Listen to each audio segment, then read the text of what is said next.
The train's brakes screamed against iron rails, metal shrieking through the frozen air like something dying. Evelyn Mercer pressed her gloved hand against the frost-covered window and watched Black Creek Station materialize through the steam, a collection of wooden structures huddled against the Wyoming winter like they were trying to survive something, which, she supposed, they probably were. Her reflection stared back at her from the glass. 26 years old and already looking like someone who'd lived twice that. The dark circles under her eyes didn't wash away no matter how much cold water she splashed on her face in the cramped washroom. The fine bones of her cheeks stood out too sharp now, carved by weeks of barely eating, barely sleeping, barely existing. "Black Creek Station," the conductor called, his voice rough from a lifetime of shouting over steam engines. "Final stop. Final stop." The words hit different when you'd run out of places to run to. Evelyn stood, her legs unsteady after 3 days of rattling across the country. Her traveling dress, deep blue wool that had been expensive once, hung looser than it should have. Everything she owned in the world fit into the worn leather suitcase at her feet. That and the envelope tucked inside her coat, pressed against her ribs like a guilty secret. The letter. His letter. Seeking a practical woman of good character for marriage. Must be prepared for frontier life. No illusions, no false promises. I have a ranch, livestock, and a reputation for honesty. If you're running from something, don't answer this advertisement. I've got no patience for lies. She'd answered it anyway. The other passengers pushed past her, miners heading to the camps, a family with wide-eyed children, 2 women in traveling cloaks who'd kept to themselves the entire journey. Evelyn let them go first. She wasn't in a hurry. Where exactly was she rushing toward? Cold air slammed into her the moment she stepped down onto the platform. Not city cold. This was something meaner, sharper, the kind of cold that found every gap in your clothing and reminded you that nature didn't give a damn about your problems. The platform stretched out before her, crowded with people meeting the train. Lanterns hung from posts, throwing yellow light across faces that turned to examine each new arrival. A frontier town. Strangers were entertainment here. Evelyn took 3 steps and stopped. Just stopped, right there in the middle of everything, while steam billowed around her and people flowed past like water around a stone. She couldn't do this. Her hands started shaking first. Then her breath came too fast, too shallow. The suitcase handle dug into her palm. She could feel them staring, the townspeople, the strangers, everyone. Judging, always judging, just like before. Just like Philadelphia. Don't cry. Don't you dare cry. But her body had stopped listening to her brain weeks ago. Hot tears spilled down her frozen cheeks, and she couldn't stop them, couldn't hide them, couldn't do anything but stand there and break apart in front of everyone. "Miss, you all right there?" An older woman's voice, concerned but cautious. Evelyn couldn't even look at her. She stared at the wooden planks beneath her feet and watched her tears make dark spots in the frost. "I'm fine," she managed. The lie tasted like ash. More voices now, murmuring, speculating. The crowd shifted around her like she was some kind of spectacle. Maybe she was. The crying woman from the east. Another broken thing the frontier would chew up and spit out. Somewhere behind her, a man's voice cut through the noise. Give her space. Deep voice. Quiet, but the kind of quiet that made people listen anyway. Footsteps approached, boots on wood, measured and unhurried. Evelyn forced herself to look up. Tall. That was her first thought. He stood well over 6 feet, broad-shouldered in a sheepskin coat that had seen better years. Dark hair, longer than was fashionable back east, curled slightly at his collar. His face was all hard angles, strong jaw, straight nose, lines around his eyes that came from squinting into sun and wind. Not handsome, exactly. Too rough for that, but striking in a way that made her forget to breathe for a second. He stopped a few feet away, studying her with eyes the color of winter sky. "You Evelyn Mercer?" he asked. She managed a nod, tried to wipe her face with her sleeve, and failed to make herself presentable. "I'm sorry. I'm so sorry. I just—" "Don't apologize." He picked up her suitcase like it weighed nothing. "I'm Colt Bennett, the rancher. Her— what? Future husband? The man she'd agreed to marry after exchanging exactly 4 letters over 3 months? She tried to pull herself together, to find some shred of the dignity she'd once possessed. "Mr. Bennett, I should explain, not here." His gaze flicked past her to the crowd still watching. His jaw tightened. "Let's get off this platform." He started walking, not looking back to see if she'd follow. Evelyn stood frozen for another heartbeat. Then her feet moved of their own accord. What choice did she have? Where else would she go? The crowd parted for Colt Bennett. People nodded at him, respectful, maybe a little wary. He didn't acknowledge them, just kept moving toward the edge of the platform where the crowd thinned out. Evelyn followed in his wake, aware of every eye tracking her progress, every whisper that started the moment she passed. He led her to a spot near some freight crates, away from the main flow of passengers. Set her suitcase down, turned to face her fully. "You said you were prepared for frontier life," he said. Not accusatory, just stating a fact. "I lied." The words came out before she could stop them. 3 days of train travel and weeks of barely holding herself together, and her filter had just given up. "I'm not prepared for anything. I don't know how to survive out here. I've never lived anywhere that wasn't a city. I can't cook over an open fire or tend livestock or any of the things you probably need from a wife." He listened without interrupting, didn't look shocked or angry, just listened. "And you're not running from something?" He asked it gentle, but his eyes were sharp. Evelyn's laugh came out broken. "I'm running from everything." A long silence. The train whistle blew behind them, preparing to depart, moving on to the next station, leaving her here. The sound felt final. "You gonna tell me what happened?" Colt asked. She should. She owed him that much. But the words stuck in her throat like glass. How did you explain to a stranger that your life had been systematically destroyed? That a powerful man had decided he wanted you, and when you refused him, he made sure everyone believed you were the one who'd done wrong? "There was a man in Philadelphia," she started. Her voice sounded distant, like it belonged to someone else. "Richard Thornton. His family owned half the textile mills in the city. He was persistent. I was a teacher at a girls' academy. Respectable position. Good references." She wrapped her arms around herself. "He didn't like being told no." Colt's expression didn't change, but something shifted in his eyes, hardened. "He spread rumors," Evelyn continued. The words came easier now, like a dam breaking. "Told people that we'd been involved, that I'd tried to trap him into marriage. Completely false, all of it. But his family had influence. The academy dismissed me. My landlady evicted me. Friends stopped calling. In 3 months, I went from respectable to ruined." The winter wind cut across the platform. She shivered, but kept talking. "I had a little money saved. Enough for a train ticket west. I saw your advertisement in a Philadelphia newspaper. It said no illusions, no false promises. I thought—" She trailed off. What had she thought?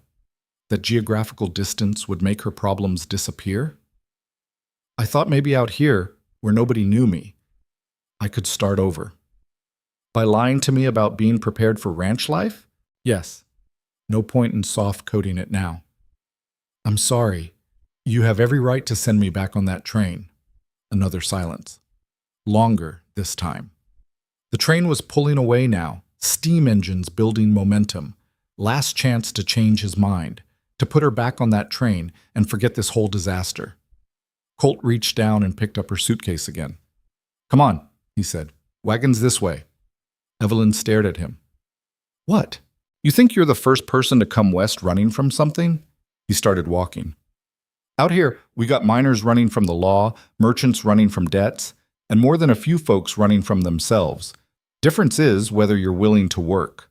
She hurried to catch up with him. You're not sending me back?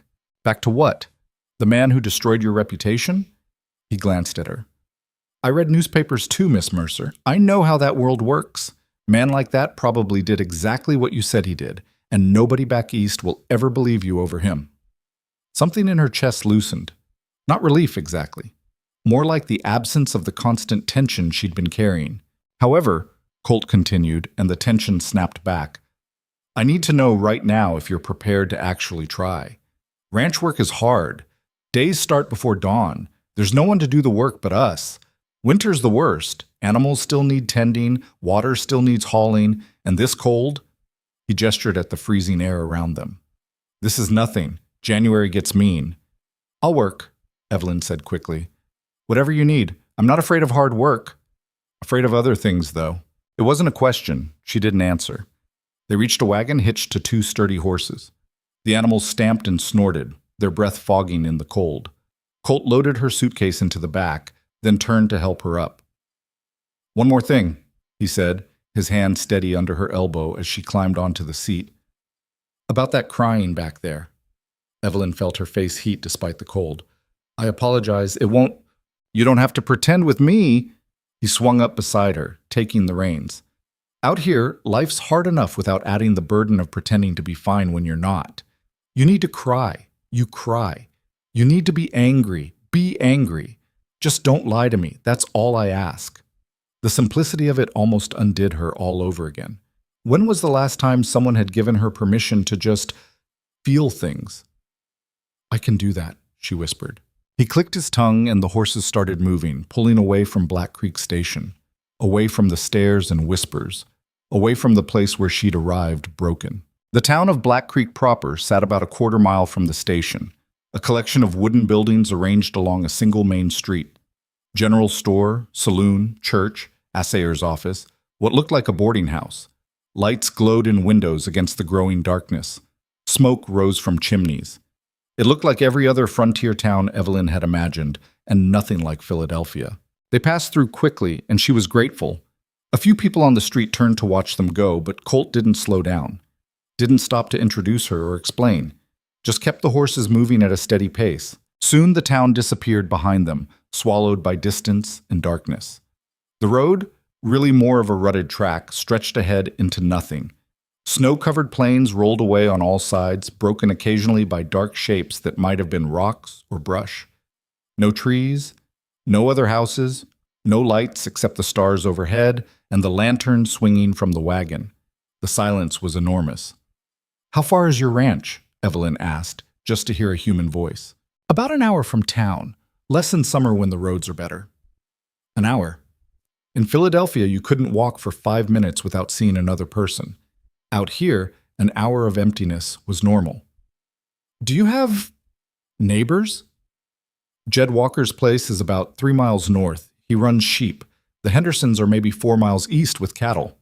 Colt kept his eyes on the road. Out here, neighbor is a flexible term. They rode in silence for a while. Evelyn pulled her cloak tighter and tried not to think about how dark it was, how empty, how far from anything resembling civilization. The cold seeped through her layers of clothing. Her feet had gone numb 20 minutes ago. "You said the winters are hard," she finally said. "What should I expect?" "Snow, lots of it. We can get snowed in for days, sometimes weeks. Stock needs feeding twice a day no matter the weather. Water troughs freeze over. You've got to break the ice so the animals can drink. Firewood needs chopping and hauling, food needs cooking, house needs keeping warm, which means constant attention to the stove." "You don't have help?"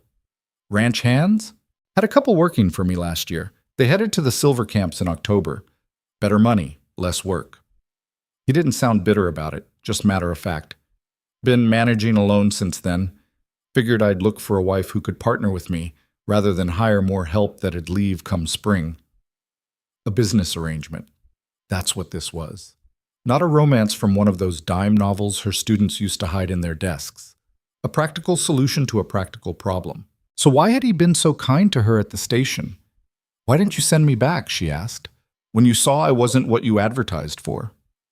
Colt was quiet for long enough that she thought he might not answer. Then, "My mother came west with my father when she was 17, city girl from St. Louis. She cried every day for the first month." Evelyn turned to look at him, but his face was shadowed. "My father loved her, though, stuck with her through those hard months, taught her what she needed to know. She learned, got stronger.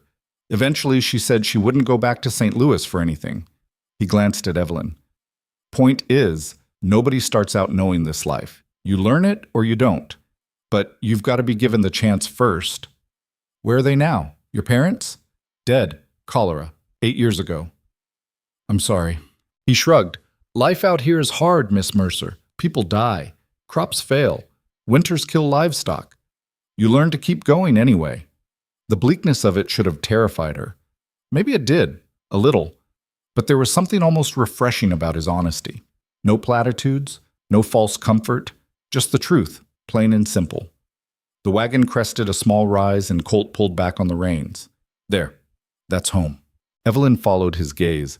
Below them, barely visible in the starlight, sat a low house surrounded by a few outbuildings. Smoke rose from the chimney. A barn hulked dark against the snow. Fences stretched out, geometric lines cutting through the natural landscape.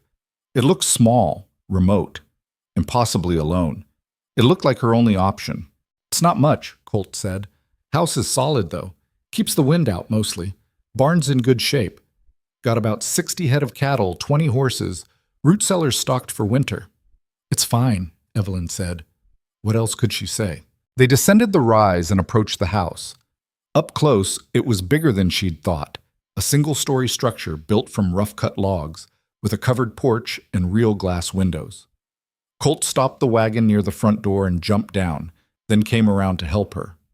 Her legs nearly gave out when she tried to stand. 3 days on a train followed by an hour in a freezing wagon had stolen all the feeling from her lower half. Colt caught her elbow, steadying her. Takes a minute to get your land legs back, he said. Come on, let's get you inside where it's warm. The interior was shockingly warm after the brutal cold outside. A large iron stove dominated one corner, radiating heat. The room was larger than she expected. One open space that served as kitchen, dining area, and sitting room combined. A door on the far wall presumably led to a bedroom. The furniture was simple but well made.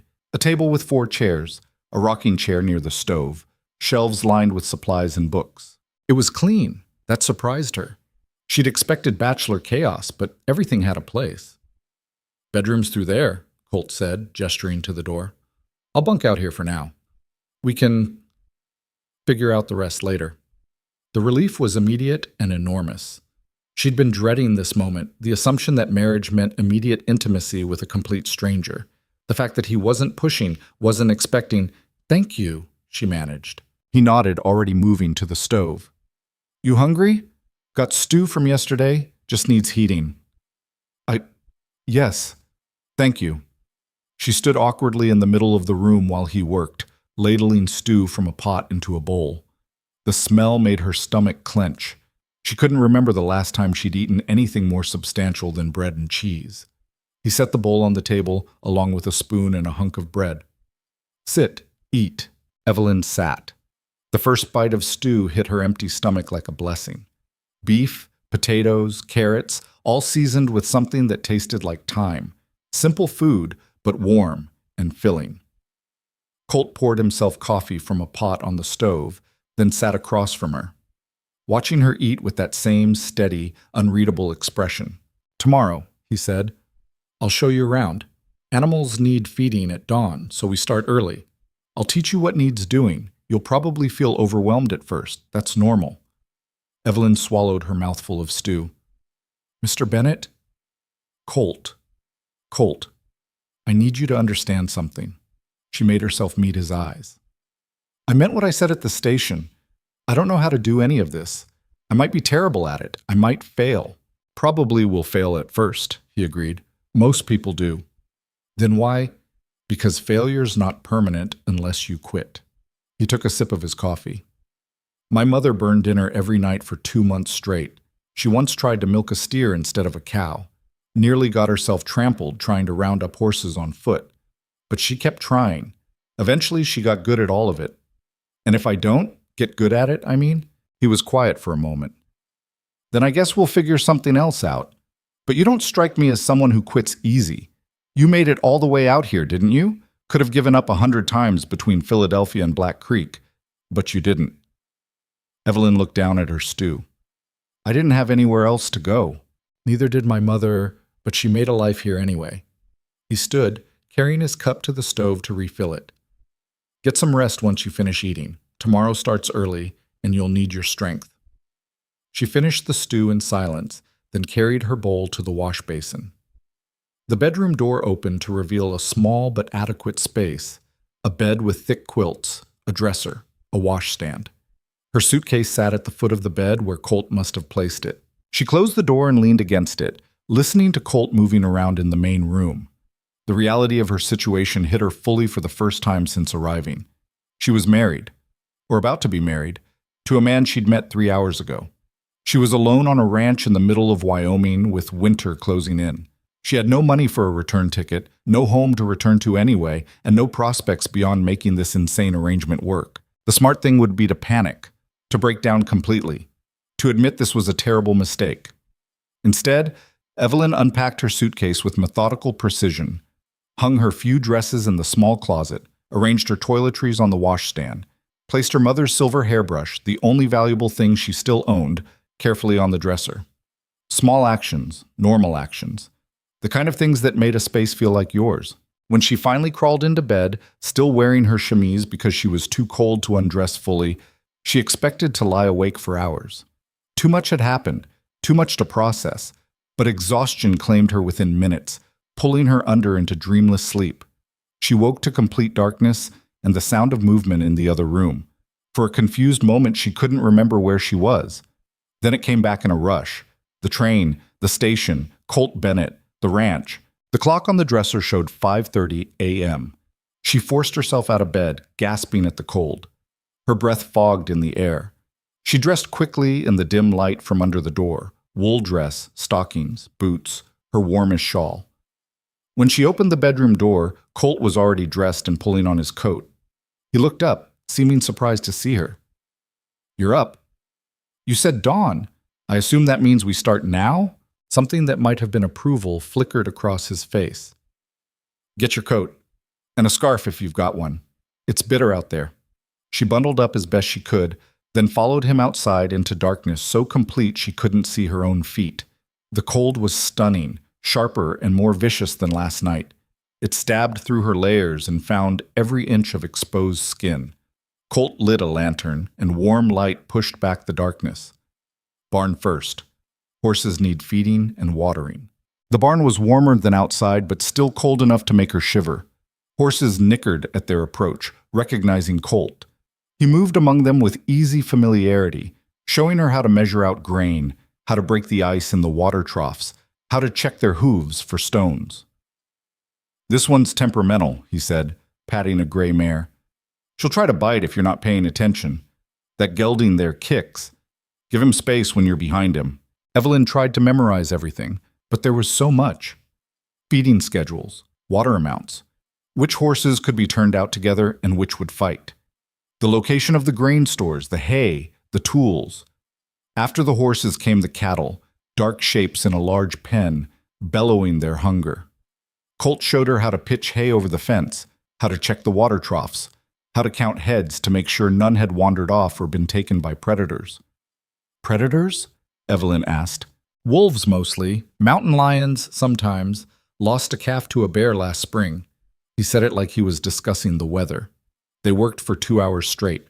By the time they headed back to the house, Evelyn's hands were numb despite her gloves, her back ached, and she was breathing hard from exertion. Colt moved like this was nothing, like hauling water and pitching hay in freezing darkness was just another morning. Inside, he built up the fire in the stove while she stood near it, trying to thaw out. "You did well," he said. "I barely did anything." "You showed up. You tried. That's more than half the battle." He started pulling ingredients from shelves. "Can you cook?" "Simple things. Nothing fancy." "Out here, simple is all we need." "You know how to make coffee?" She did at least. He talked her through the proportions while she measured grounds into the pot. Soon the smell of coffee filled the room, rich and comforting. They ate breakfast in silence, eggs and bacon and thick slices of bread. Simple food again, but after the morning's work, it tasted like a feast. "This afternoon," Colt said, "I'll take you into town. Need to pick up supplies, and folks will want to meet you anyway. News travels fast here. Everyone probably knows you arrived last night." Evelyn's stomach tightened. "What will they think? About me?" "That you're my wife." He met her eyes. "That's all they need to think." "But the way I arrived, how I was crying. People cry, Evelyn. It's not a scandal." He pushed back from the table. "Besides, you've got bigger things to worry about than what some townsfolk think, like learning how to survive out here." He was right, of course, but the memory of those stares at the station, those whispers, it brought back every horrible moment in Philadelphia.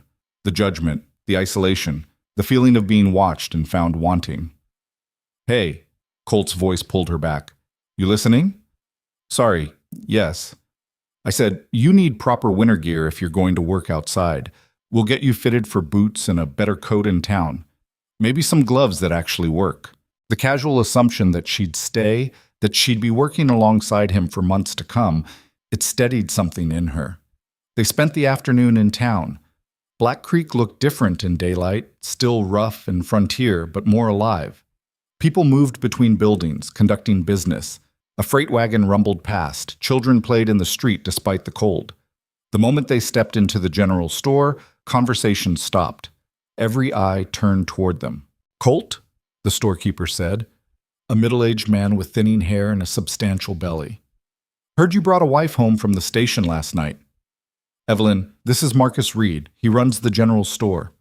Colt's hand rested lightly on her back, a steadying presence. "Marcus, my wife, Evelyn Bennett." My wife. He said it so naturally, like it was already true, like they hadn't just met yesterday. "Pleased to meet you, ma'am." Marcus's expression was curious but not unkind. "Welcome to Black Creek." "Thank you," Evelyn managed.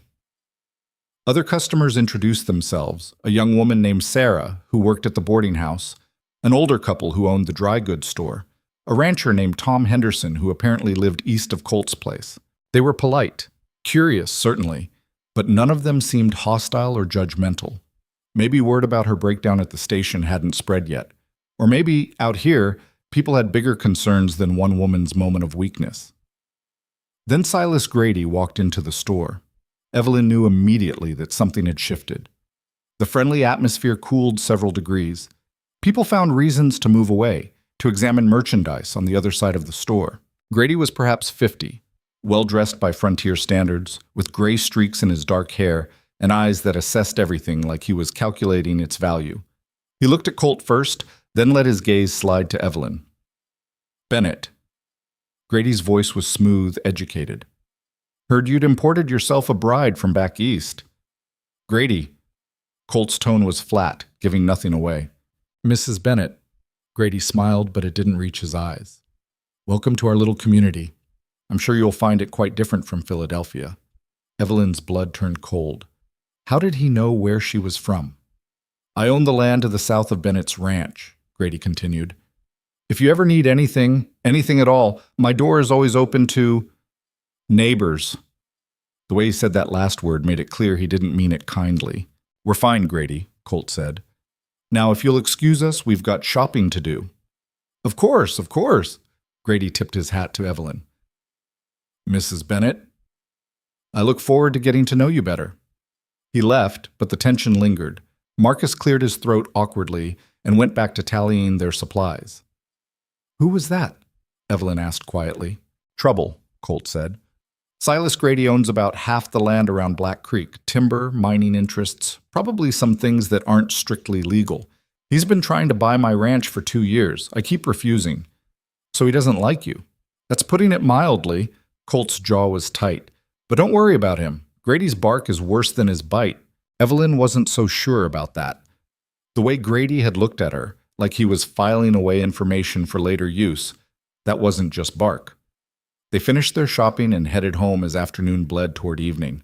The wagon was heavy with supplies: flour, sugar, coffee, cornmeal, canned goods.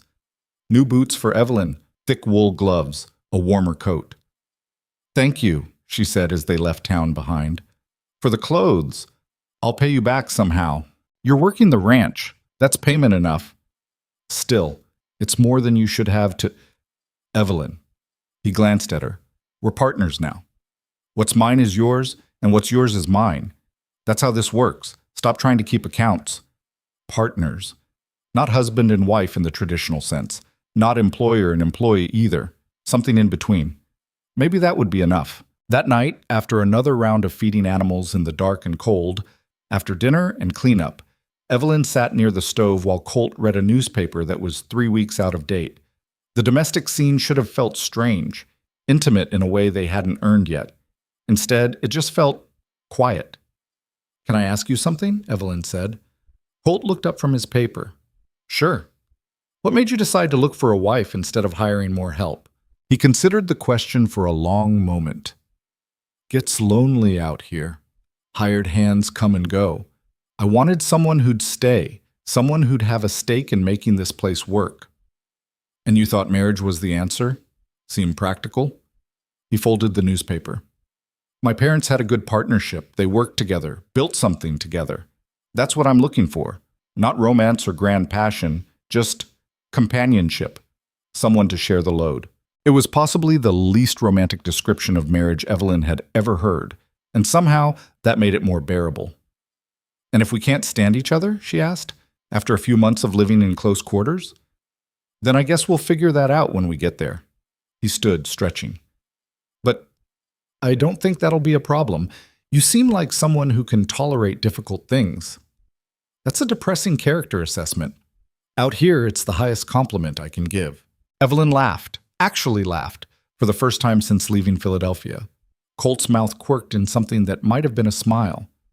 Get some rest, he said. Tomorrow we've got fence repairs. That'll be harder than feeding animals. She should have been daunted, terrified even. Instead, as she crawled into bed that night, Evelyn felt something unexpected. Hope. Small, fragile, probably foolish, but there nonetheless. She'd survived one day. Maybe she could survive another, and maybe eventually this strange arrangement would start to feel like something close to home. Outside, wind howled across the empty plains. Inside, the stove crackled, keeping the darkness and cold at bay. For now, that was enough. The fence post splintered under the hammer blow, splitting clean down the middle. Evelyn stared at the ruined wood, then at the hammer in her hand like it had personally betrayed her. That's the third one this morning, Colt said from where he was digging a post hole 10 feet away. He didn't sound angry, just tired. I'm sorry, I don't know what I'm doing wrong. You're swinging too hard. Let the hammer do the work. He straightened, wiping sweat from his forehead despite the cold. Here, watch. He took the hammer and a fresh post, positioning it carefully. His swing was controlled, precise. The nails sank straight and true without damaging the wood. He made it look effortless. Evelyn tried again with the next post. This time she controlled the swing better, but the nail went in crooked. She had to pull it out and start over, which took twice as long. They'd been at this since dawn, 3 hours of digging holes, setting posts, stringing wire. Her hands were blistered despite the gloves. Her shoulders screamed. Every muscle in her back felt like it was on fire. Take a break, Colt said. Drink some water. She wanted to refuse, to prove she could keep going, but her body was past the point of pride. She sank down onto a snow-covered rock and took the canteen he offered. The water was ice cold and tasted like metal, but she drank it anyway. Colt kept working, always working. She'd been living at the ranch for 5 days now, and she'd never seen him stop. Up before dawn, feeding animals, fixing fences, chopping wood, checking on cattle in distant pastures, repairing the barn roof. The list was endless, and he attacked each task with the same methodical efficiency. Meanwhile, Evelyn fumbled through everything like a child learning to walk. You're being too hard on yourself, Colt said, without looking up from the post hole he was digging. How did you get this look? Like you're tallying up all your failures. He glanced at her. You've been here less than a week. Nobody masters ranch work in 5 days. I haven't mastered anything. I've ruined 3 fence posts, burned dinner twice, and yesterday I let the chickens out by accident because I didn't latch the coop properly. And you've also learned to feed the horses without getting bitten. You're hauling water twice as fast as you did on day 1, and those eggs you made this morning were actually pretty good. He went back to digging. Progress doesn't always feel like progress when you're in the middle of it. Evelyn took another drink of water. Around them, the Wyoming plains stretched endlessly in every direction. No trees, no hills, just flat white snow interrupted occasionally by dark patches of exposed grass where the wind had blown it clear. The sky was huge and pale, threatening more snow. The isolation should have terrified her. Some days it did.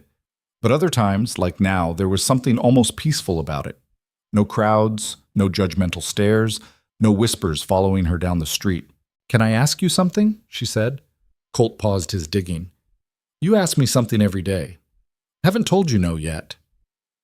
Why do you live out here? I mean, really, you could sell the ranch like Grady wants, take the money, start fresh somewhere easier. He was quiet for long enough that she thought he might not answer. Then he set down his shovel and came to sit on a nearby rock. "My parents built this place from nothing," he said. "When they arrived, this was just empty land. They built the house, dug the well, broke the ground for grazing. Every fence post, every building, they put it here with their own hands. So it's sentiment." "Partly." He pulled off his gloves, examining his calloused palms. "But it's also about not letting men like Grady win. He thinks everything's for sale if he offers enough money. He thinks he can just take what he wants." The bitterness in his voice surprised her. Colt rarely showed strong emotion about anything. "What happened between you two?" she asked. "About 3 years ago, Grady's mining operation upstream poisoned one of my water sources. Killed a dozen head of cattle before I figured out what was happening. When I confronted him, he offered to buy my ranch instead of paying damages. Said it would solve both our problems. You refused. I told him if he ever set foot on my property again, he'd leave it bleeding." Colt's jaw was tight. "He's been trying to find other ways to force me out ever since. Property disputes, made-up debts. He even got the railroad to reroute a supply delivery last year. Tried to make it look like I'd failed to pay. Cost me 3 months of feed stores." Evelyn felt cold that had nothing to do with the weather. "He sounds dangerous." "He is, but giving in to dangerous men just encourages them." He looked at her directly. "You'd know something about that." She did. Richard Thornton had been dangerous in his own way, wealthy enough to ruin lives with rumors, powerful enough that no one questioned him. Giving in to him would have meant, what? Becoming his mistress? His wife, trapped in a marriage she didn't want? Running had been her only option. But Colt wasn't running. He was standing his ground. "Do you think Grady knows about my past?" she asked quietly. "Probably. Man like that, he makes it his business to know things." Colt stood, pulling his gloves back on. But knowing something and being able to use it are different things. Out here, nobody cares what happened back east. They care whether you pull your weight. He said it with such certainty, like he genuinely believed it. Evelyn wanted to believe it too, but 5 days wasn't enough time to forget years of being judged. They worked until early afternoon, until Evelyn's hands were shaking too badly to hold the hammer steady. The fence wasn't finished. They'd need at least another full day, but Colt finally called it. "We need to get to town anyway," he said. "Supply shipments coming in on the afternoon train. I want to be there when it arrives." Evelyn's stomach tightened. The train station, where she'd broken down in front of everyone, where people had stared and whispered. "Do I need to come?" she asked, trying to keep her voice neutral. Colt gave her a look that said he saw right through her attempt at casual. "You don't have to, but you'll need to face that place eventually. Might as well be now." He was right, damn him. Hiding at the ranch wouldn't make her fear disappear. They cleaned up quickly and hitched the wagon. The ride to town felt shorter this time, maybe because Evelyn was dreading the destination. As they approached Black Creek, she could see increased activity around the station. Wagons clustered near the platform, people gathering to meet the train or collect shipments. The train hadn't arrived yet. Its absence made the waiting crowd more visible, more judgmental in Evelyn's imagination. She recognized some faces from her first day. Marcus Reed from the general store, Tom Henderson the rancher, Sarah from the boarding house, and Silas Grady, standing near the freight office with 2 men who looked like they worked for him. "Stay close," Colt said quietly as they approached the platform. "Don't let Grady corner you alone." "What would he—" "Just stay close." They joined the crowd waiting for the train. People nodded at Colt, acknowledged Evelyn with varying degrees of curiosity. Sarah gave her a genuine smile. Tom Henderson asked Colt about cattle prices. Normal interactions. Nothing hostile. But Evelyn could feel Grady watching from across the platform. Calculating. Waiting. The train whistle sounded in the distance, and everyone's attention shifted toward the tracks. Black smoke appeared on the horizon, growing larger. The familiar sound of iron wheels on rails built to a crescendo. Then the train was there, massive and loud, steam hissing, brakes squealing. Passengers disembarked. Freight workers began unloading cargo. Colt went to check on his shipment, leaving Evelyn standing near the wagon. She told herself to stay calm, to act normal, to not draw attention. "Mrs. Bennett!" Grady's voice came from directly behind her. She spun around, finding him closer than comfortable. His 2 employees flanked him like sentries. "Mr. Grady?" She kept her voice level. Settling in well, I hope. Ranch life can be quite an adjustment for city women. His smile was all surface politeness. Philadelphia, wasn't it? Lovely city. I have business interests there myself. There it was, the confirmation that he'd been digging into her past. I'm adjusting fine, thank you. I'm sure you are. Though I must say, when I heard Bennett had sent for a mail-order bride, I didn't expect someone with your particular background. Evelyn's heart hammered, but she forced herself to meet his eyes. I'm not sure what you mean. Oh, I think you do. Richard Thornton is an acquaintance of mine. We correspond regularly about business opportunities. Grady's expression stayed pleasant, but his eyes were sharp. He mentioned you in a letter some months ago. Said you'd left Philadelphia under unfortunate circumstances. The platform seemed to tilt. Richard had written about her to business associates? How many people knew? Mr. Thornton is a liar, Evelyn said, pleased that her voice didn't shake. Perhaps. Or perhaps you're simply trying to reinvent yourself out here on the frontier, hoping no one would ever know the truth. Grady leaned in slightly. But secrets have a way of coming out, Mrs. Bennett, especially in a small town like Black Creek. Is there a problem here? Colt's voice cut through the conversation like a knife. He appeared beside Evelyn, positioning himself slightly in front of her. His posture was casual, but there was nothing casual about the look he gave Grady. No problem at all, Grady said smoothly. Just welcoming your wife properly to our community, making sure she knows she has friends here should she need them. She's got all the friends she needs. Of course, though I do wonder if you know exactly who you married, Bennett. Has she told you about Philadelphia? About the scandal involving the Thornton family? I know everything I need to know. Colt's voice was flat, dangerous. And if you've got something to say about my wife, you can say it to me directly instead of cornering her when I'm not around. For a moment, genuine anger flashed across Grady's face. Then he smoothed it away, returning to his pleasant mask. No offense intended, simply looking out for a neighbor. He tipped his hat to Evelyn. Mrs. Bennett? Bennett, enjoy the rest of your day. He walked away, his employees following. Evelyn realized she'd been holding her breath. She let it out slowly, trying to stop her hands from shaking. You all right? Colt asked quietly. He knows. About Philadelphia. About Richard Thornton. I figured he would. A man like Grady probably has connections everywhere. He touched her elbow gently. Come on, let's get our supplies loaded and get out of here. They worked quickly, transferring sacks of grain and supplies from the freight car to their wagon. Evelyn was acutely aware of people watching, whispering, or maybe she was imagining it. Maybe paranoia had become her default state. Evelyn? Evelyn Bennett? A woman's voice, tentative and uncertain. Evelyn turned to find a young woman approaching, maybe 25, with kind eyes and worn clothing that marked her as working class. I'm sorry to bother you, the woman said. I'm Catherine Walsh. I work at the boarding house with Sarah. She hesitated.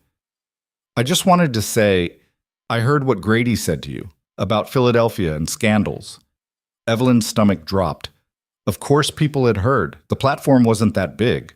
I wanted you to know, Catherine continued, speaking quickly now. I don't care about any of that. Neither does Sarah. We both came west running from things too. Most people here did. That's kind of the point of the frontier, fresh starts. The unexpected kindness nearly undid Evelyn completely. Thank you. Thank you. Sarah and I were thinking, if you ever want to come into town for coffee or something, we'd like to get to know you, the real you, not whatever gossip Grady's spreading. I'd like that, Evelyn managed. Catherine smiled and headed back toward the boarding house. Evelyn stood frozen for a moment, processing. Not everyone would judge her. Not everyone would believe Grady's insinuations. See, Colt said, loading the last sack into the wagon. Told you people out here are different. Maybe he was right. Or maybe Catherine and Sarah were the exceptions. And everyone else would eventually turn on her the way Philadelphia had. The ride back to the ranch was quiet. Evelyn replayed Grady's words in her mind, hearing the threat beneath his polite tone. He knew about her past, and he'd made sure she knew he knew. But why tell her? What did he gain from it? He's trying to rattle you, Colt said, apparently reading her thoughts again. That's what men like Grady do. They find your weak spots and poke at them until you make a mistake. What kind of mistake? Leaving, probably. If you run away, makes me look weak. Easier for him to push me into selling. So I'm leverage against you. That's one way to look at it. He glanced at her. Or you could see it as proof that you matter. You've been here less than a week, and you're already part of his calculations. That means you're important. It was a strange way to frame being used as a weapon, but Evelyn understood his point. She mattered. For the first time in months, her presence somewhere actually meant something beyond being the subject of scandal. That night, after the animals were fed and dinner was eaten, Evelyn sat near the stove trying to repair a shirt of Colt's that had torn. Her stitches were uneven. Sewing had never been her strongest skill, but she was determined to be useful in whatever ways she could. "You don't have to do that," Colt said from where he was oiling a harness. "I want to. You've done everything for me since I arrived. Let me contribute something." "You contribute every day." "You think I could manage all the morning feeding alone and still have time for repairs? You've cut my workload by half." "I'm still slow at everything." "You're learning. That's what matters." He set down the harness. "Evelyn, I need you to understand something. Grady's going to keep pushing. He's going to spread whatever rumors he can dig up about your past. Some people will believe him. That's inevitable." "I know. But a lot of people won't. And the ones who matter, they'll judge you based on what they see you do, not what Grady says you did." He stood, crossing to the stove. "You can't control what people think. You can only control what you do next." Evelyn set down the shirt. "What if what I did in Philadelphia really was wrong?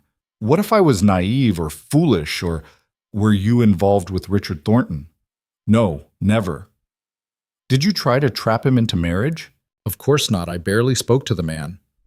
"Then you didn't do anything wrong. He did." Colt's voice was firm. "Doesn't matter how naive you were or what mistakes you made. Man tries to ruin a woman's reputation because she rejected him. That's his crime, not yours." The certainty in his voice made something in Evelyn's chest loosen.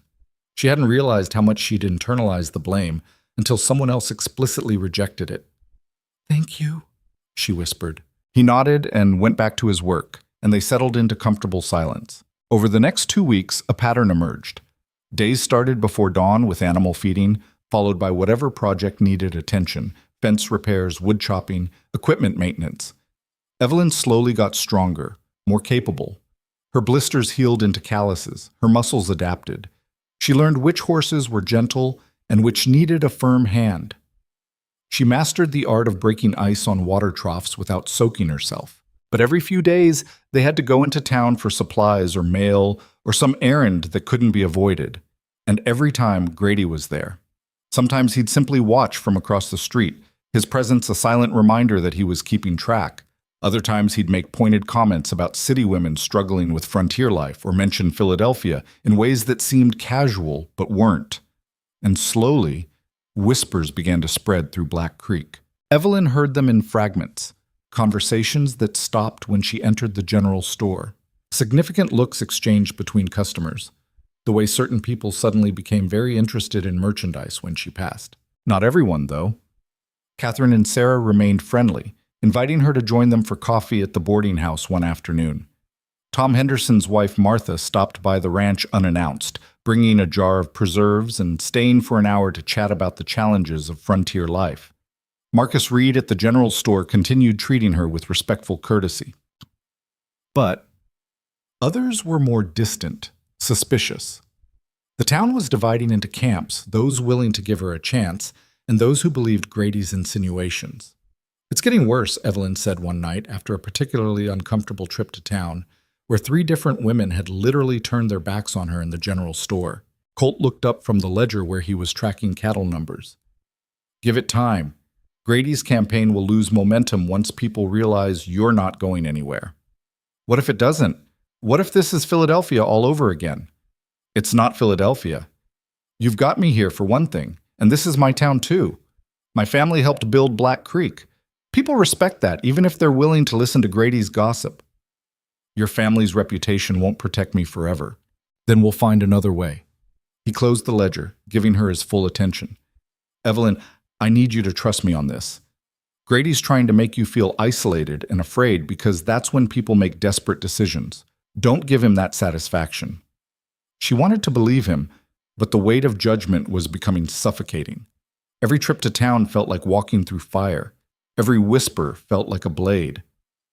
3 days later, the situation exploded. They'd gone to town for the weekly supply shipment, a routine trip that should have been unremarkable. The train arrived on time, freight was unloaded, Colt collected his order. Everything normal until Evelyn walked past the depot office and overheard voices inside. Heard she was involved with multiple men back east, that's why she had to leave.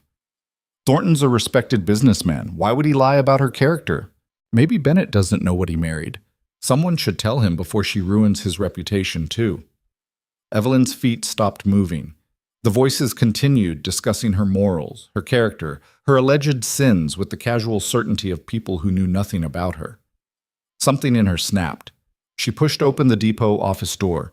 3 women sat inside, ranchers' wives she recognized but didn't know personally. They looked up, startled, caught in the act. "I'm sorry to interrupt," Evelyn said, her voice shaking with barely controlled fury. "But I couldn't help overhearing you discussing my character. Since you're clearly interested, let me give you the real story." The women exchanged uncomfortable glances. One started to stand. "Please stay," Evelyn continued. "You were so engaged in analyzing my life, I'd hate to deprive you of actual facts. Yes, I left Philadelphia. Yes, Richard Thornton spread rumors about me. No, I was never involved with him or anyone else inappropriately. He wanted me. I said no. He decided to destroy my reputation as punishment." "Now, Mrs. Bennett," one of the women began. "I'm not finished." Evelyn stepped further into the room. "I came west because I had nowhere else to go.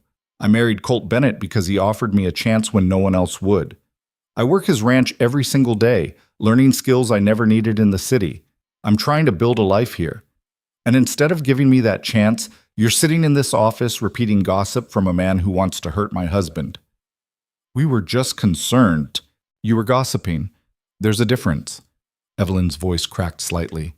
"If you have questions about my character, ask me directly. If you want to know who I am, talk to me instead of about me. But don't pretend this is concern. This is judgment, plain and simple." She turned and walked out before they could respond, before her anger could collapse into tears. Her hands were shaking, her heart pounded. She'd just confronted 3 respected women in front of anyone who might have been listening outside. Colt was waiting by the wagon, his expression unreadable. "I heard voices. You all right?" "I confronted them, the women in the depot office. They were spreading Grady's rumors, and I couldn't stay quiet." She expected him to be angry, to tell her she'd made things worse. Instead, he smiled. Actually smiled, something she rarely saw. "About time," he said. "You've been swallowing your anger for weeks. It's healthier to let it out. I might have just made everything worse. Or you might have made things better. People respect someone who stands up for themselves." He helped her into the wagon. "Either way, you stopped running. That's what matters." They rode home in silence, but it felt different this time. Lighter somehow, like she'd set down a burden she'd been carrying since Philadelphia. That night, Evelyn lay awake thinking about what she'd done. She'd defended herself publicly for the first time since Richard Thornton started his campaign against her. Back east, she'd stayed silent, hoping the rumors would die on their own.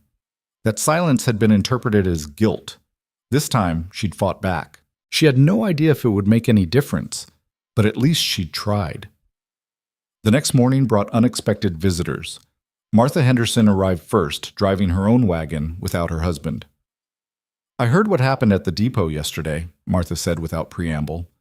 "Wanted to tell you in person. You did the right thing. Those women had no business discussing you like that." Before Evelyn could respond, 2 more wagons appeared on the horizon, Catherine and Sarah from the boarding house, bringing fresh bread.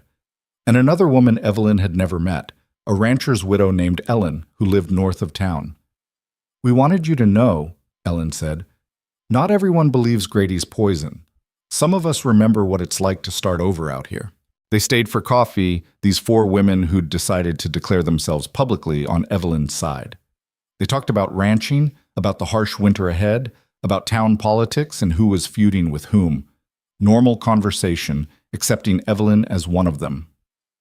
After they left, Colt found Evelyn standing on the porch, staring at the empty horizon. "You all right?" he asked. "I think I might be." She turned to him. I spent so long in Philadelphia watching everyone turn against me. I forgot what it feels like when people choose to stand with you instead. The frontier changes people, either breaks them or makes them stronger. He leaned against the porch railing beside her. You're getting stronger.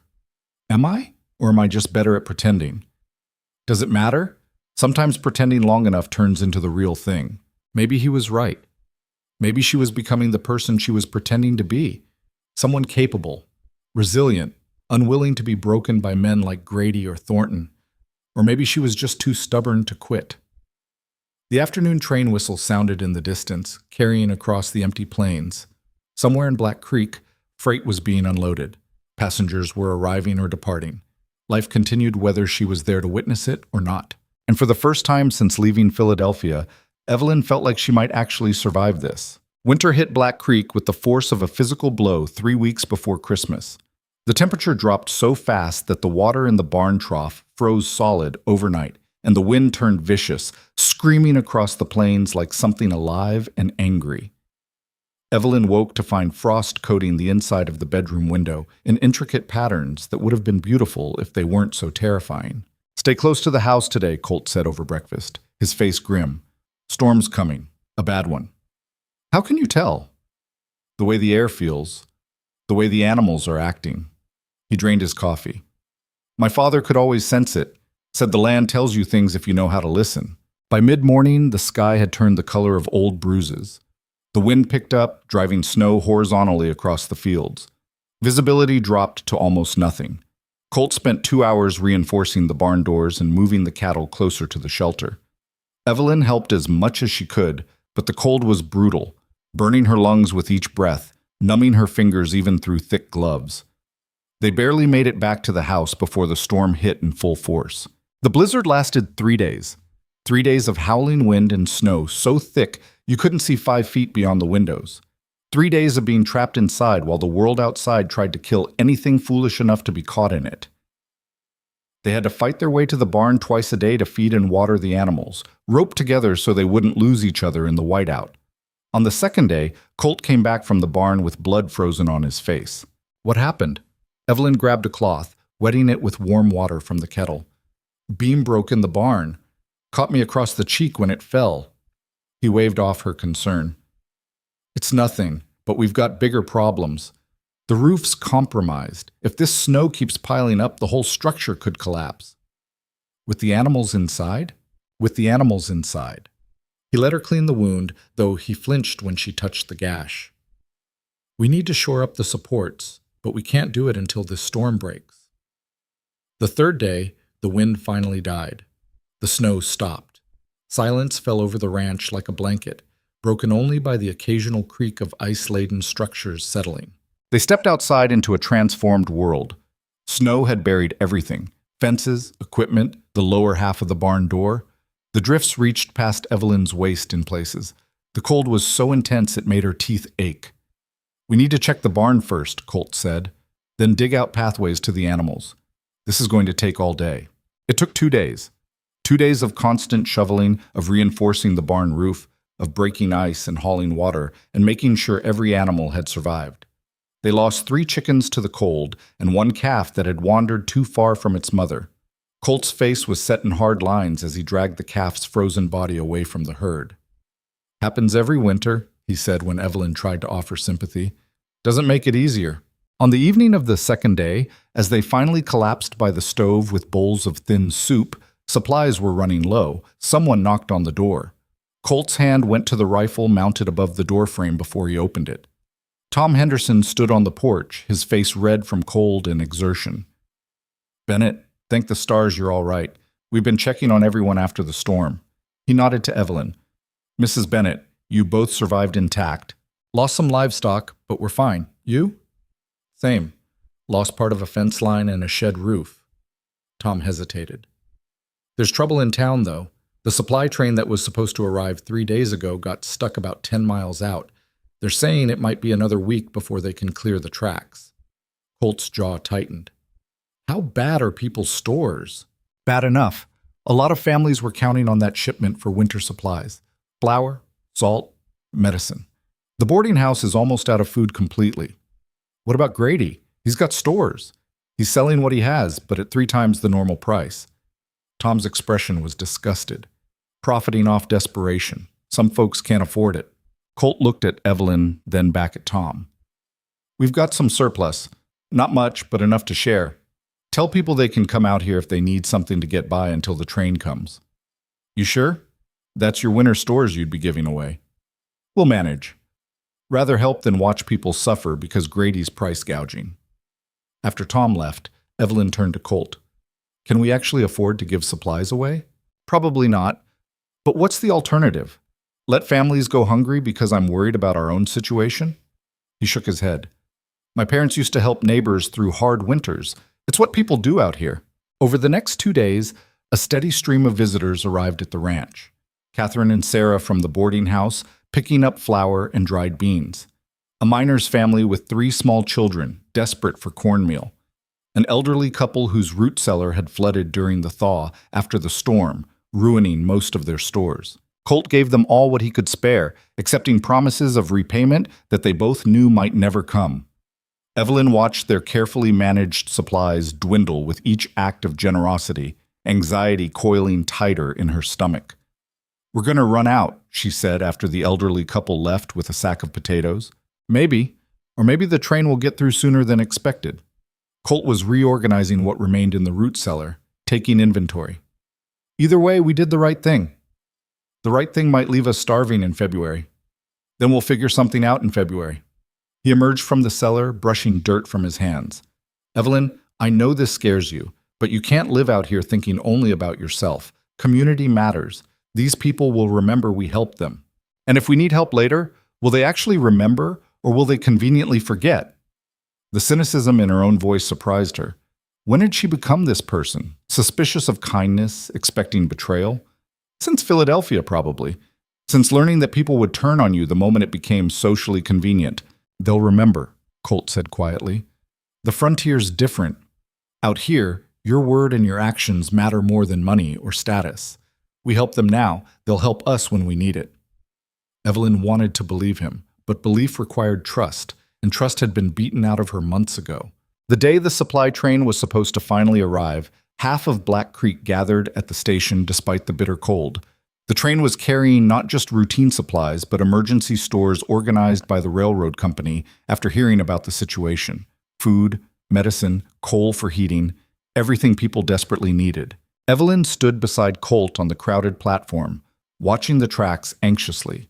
Around them, conversations buzzed with relieved anticipation. Children ran between adults despite their mother's warnings to stay still. The station master checked his pocket watch repeatedly, as if that would make the train arrive faster. It's late, someone muttered. Should have been here by now. The station master frowned, pulling out a telegram. Says here they left the last station on time, should be arriving any minute. But minutes passed with no sign of the train. 10 minutes. 20. The crowd grew restless, worry replacing anticipation. Then someone shouted, Fire! There's smoke down the line! Everyone rushed to the edge of the platform, craning to see.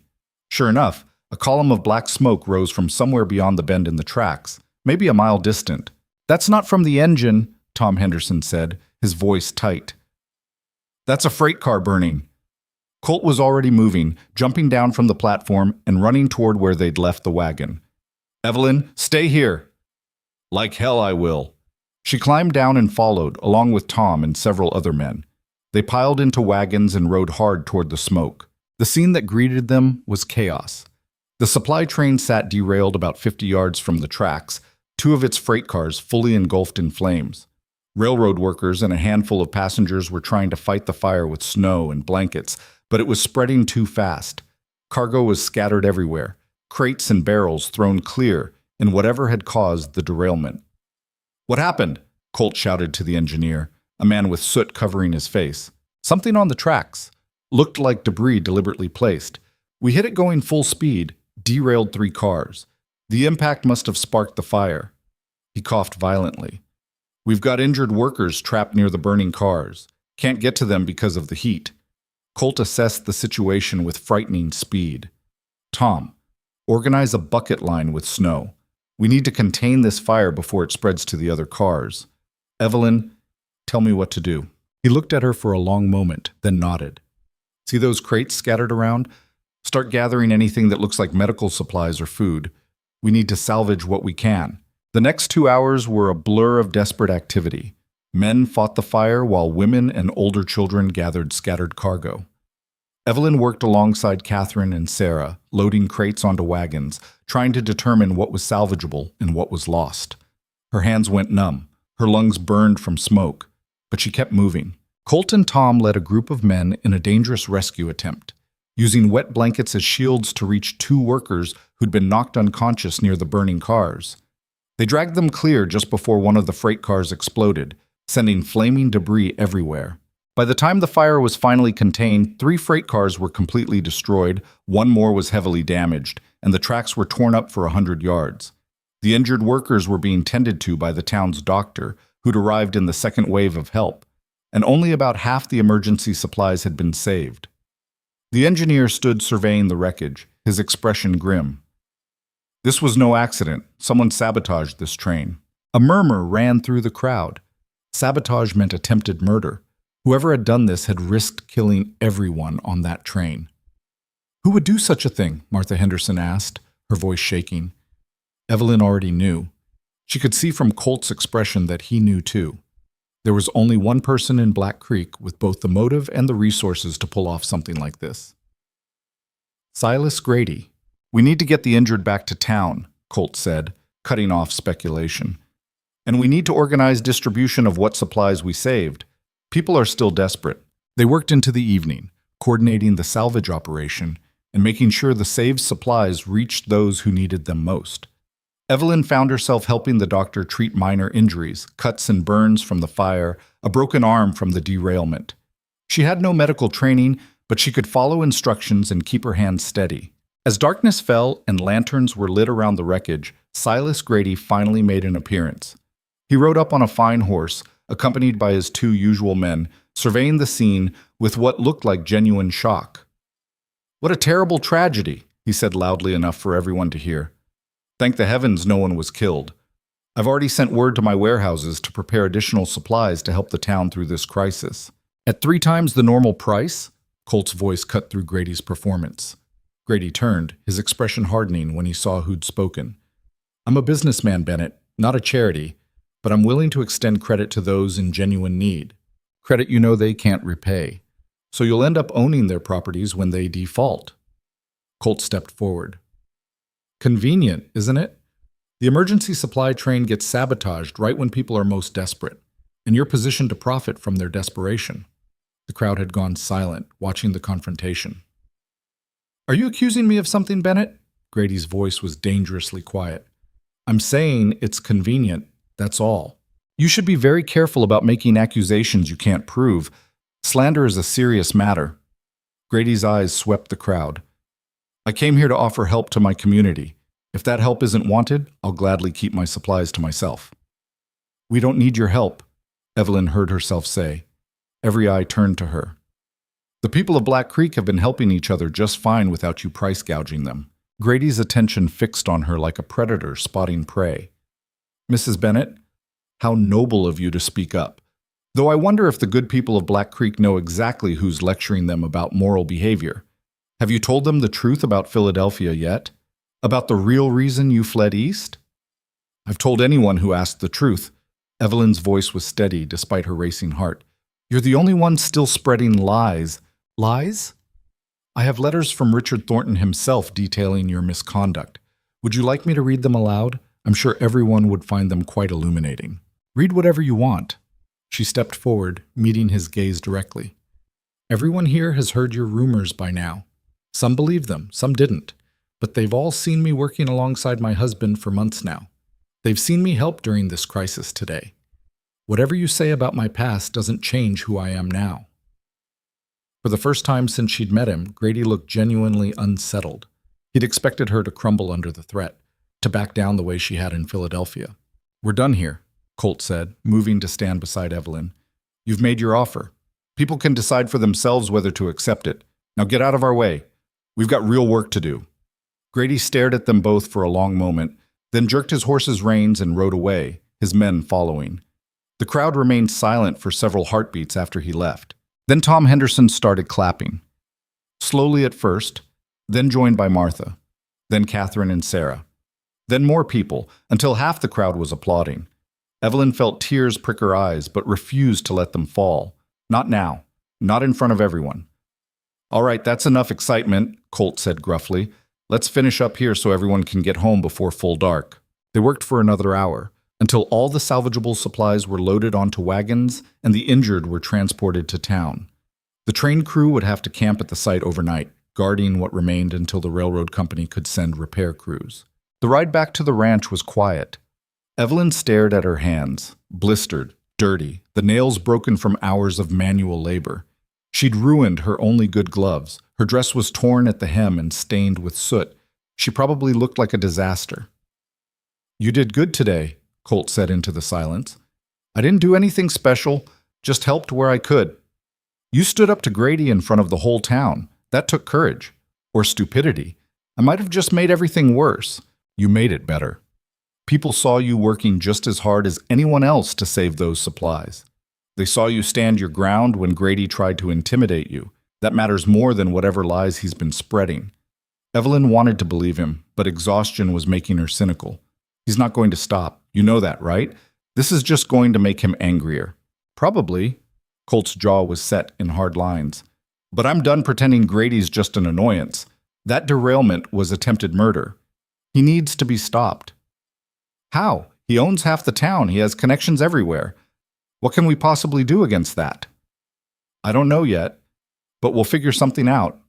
He glanced at her. "We make a good team, you know. When things get bad, you don't fall apart. You get stubborn." Despite everything, Evelyn laughed. "Stubborn. That's one way to describe it. It's a compliment out here. Stubborn keeps you alive." When they reached the ranch, the animals needed feeding despite how late it was. They worked together in the dark barn, moving through the familiar routine. Evelyn's body ached, but there was something comforting about the predictability of it. Measure the grain, break the ice, check each animal. Simple tasks with clear results. "I'm sorry," she said as they finished with the last horse.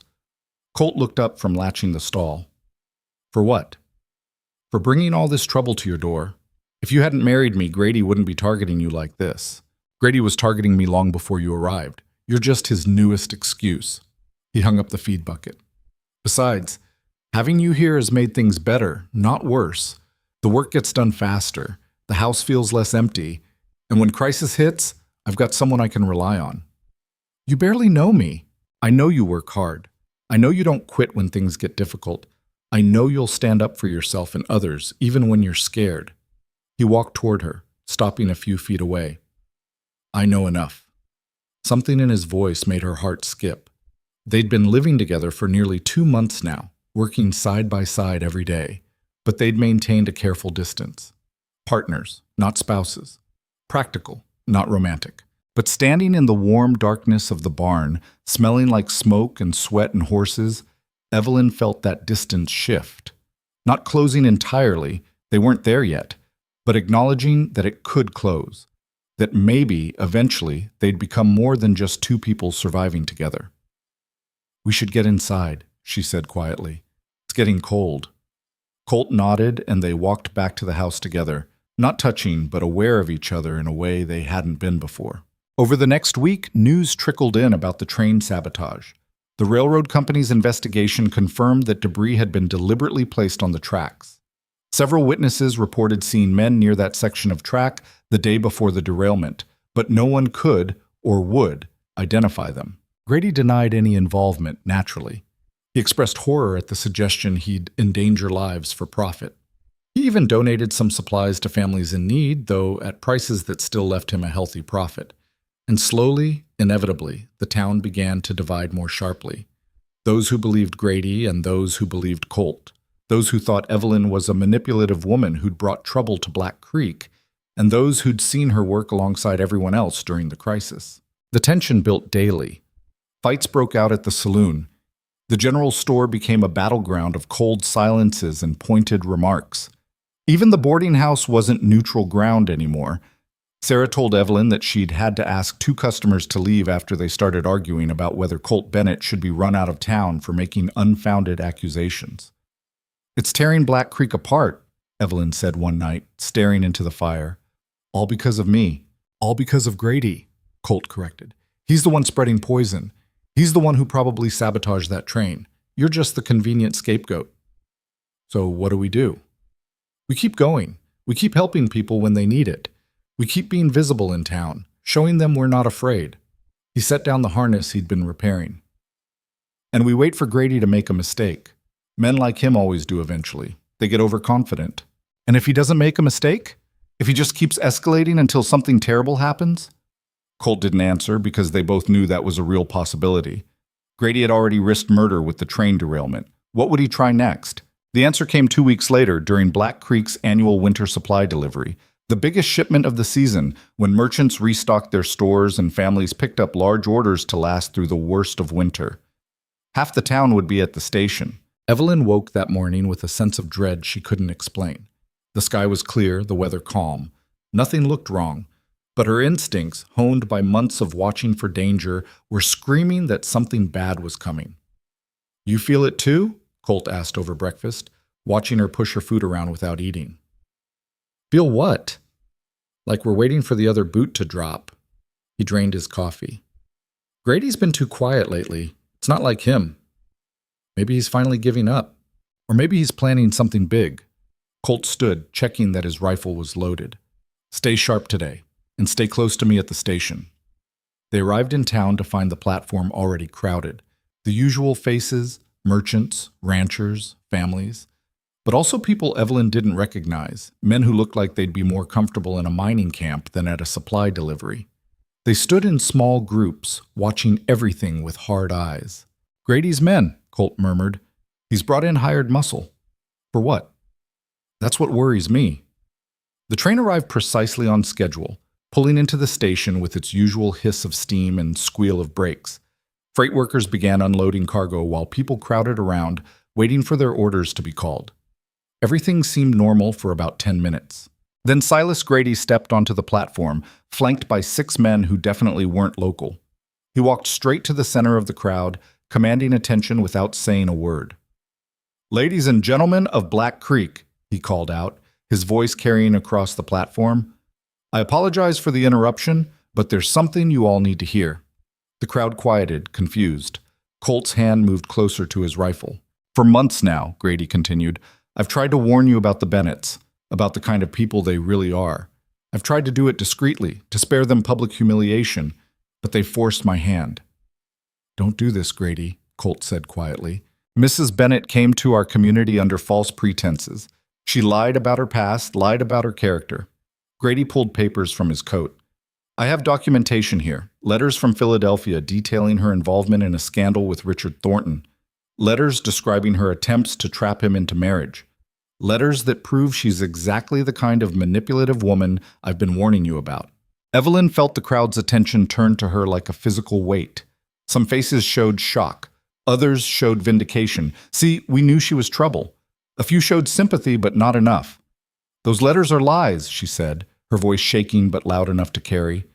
"Richard Thornton is a liar who tried to destroy me because I rejected him.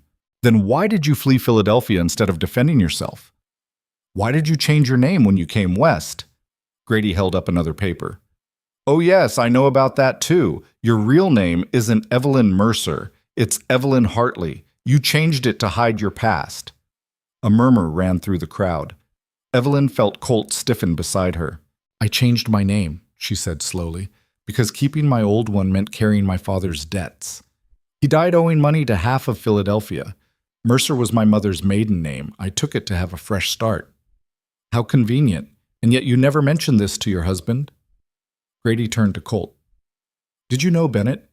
Did you know the woman you married was hiding her true identity?" Colt's expression was unreadable. "Evelyn told me what I needed to know." "Did she? Or has she been deceiving you from the start, just like she deceived everyone else?" Grady's voice rose. "This woman is a liar and a manipulator. She came to Black Creek to escape her past, and now she's bringing her corruption here. She's turned neighbor against neighbor, caused division and strife. The only one causing division is you, Martha Henderson called out from the crowd.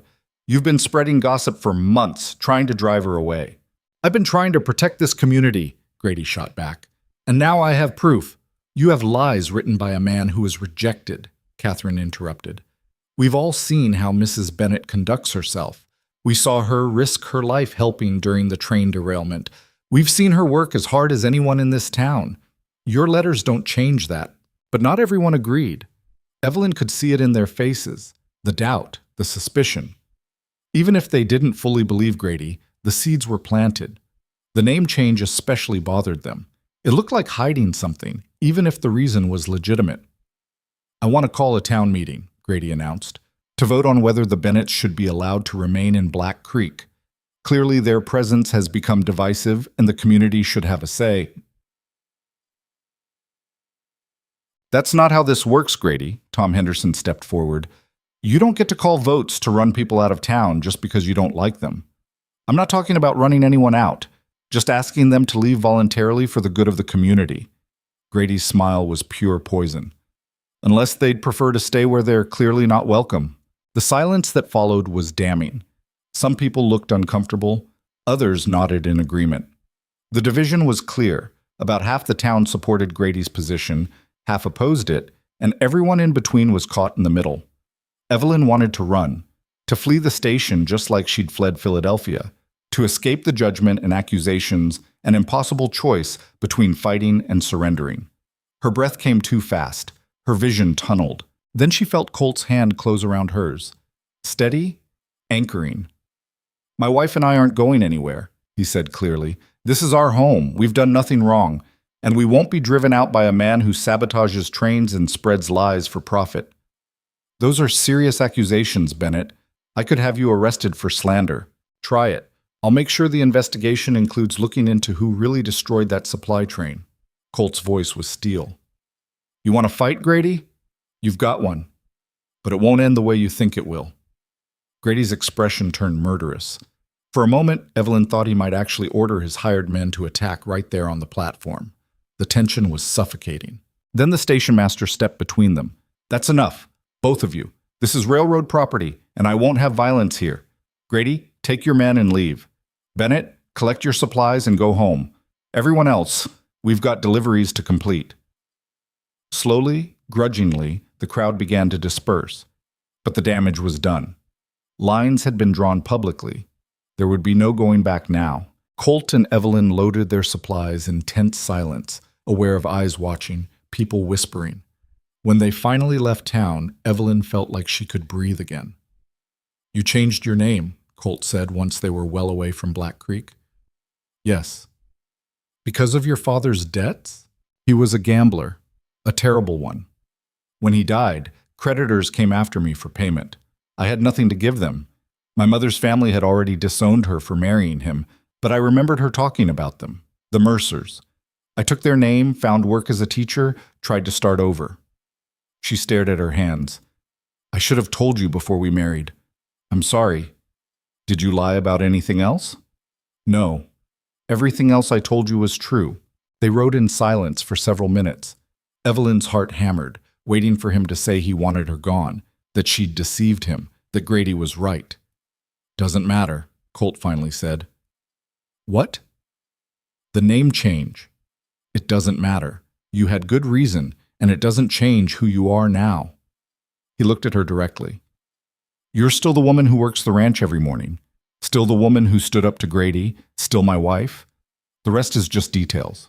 The relief was so intense it made her dizzy. You're not angry? I'm angry at Grady for humiliating you publicly. I'm angry at myself for not anticipating he'd pull something like this. His jaw clenched. But I'm not angry at you. You've been honest about what matters. Colt, this isn't over, though. You know that, right? Grady's going to keep pushing.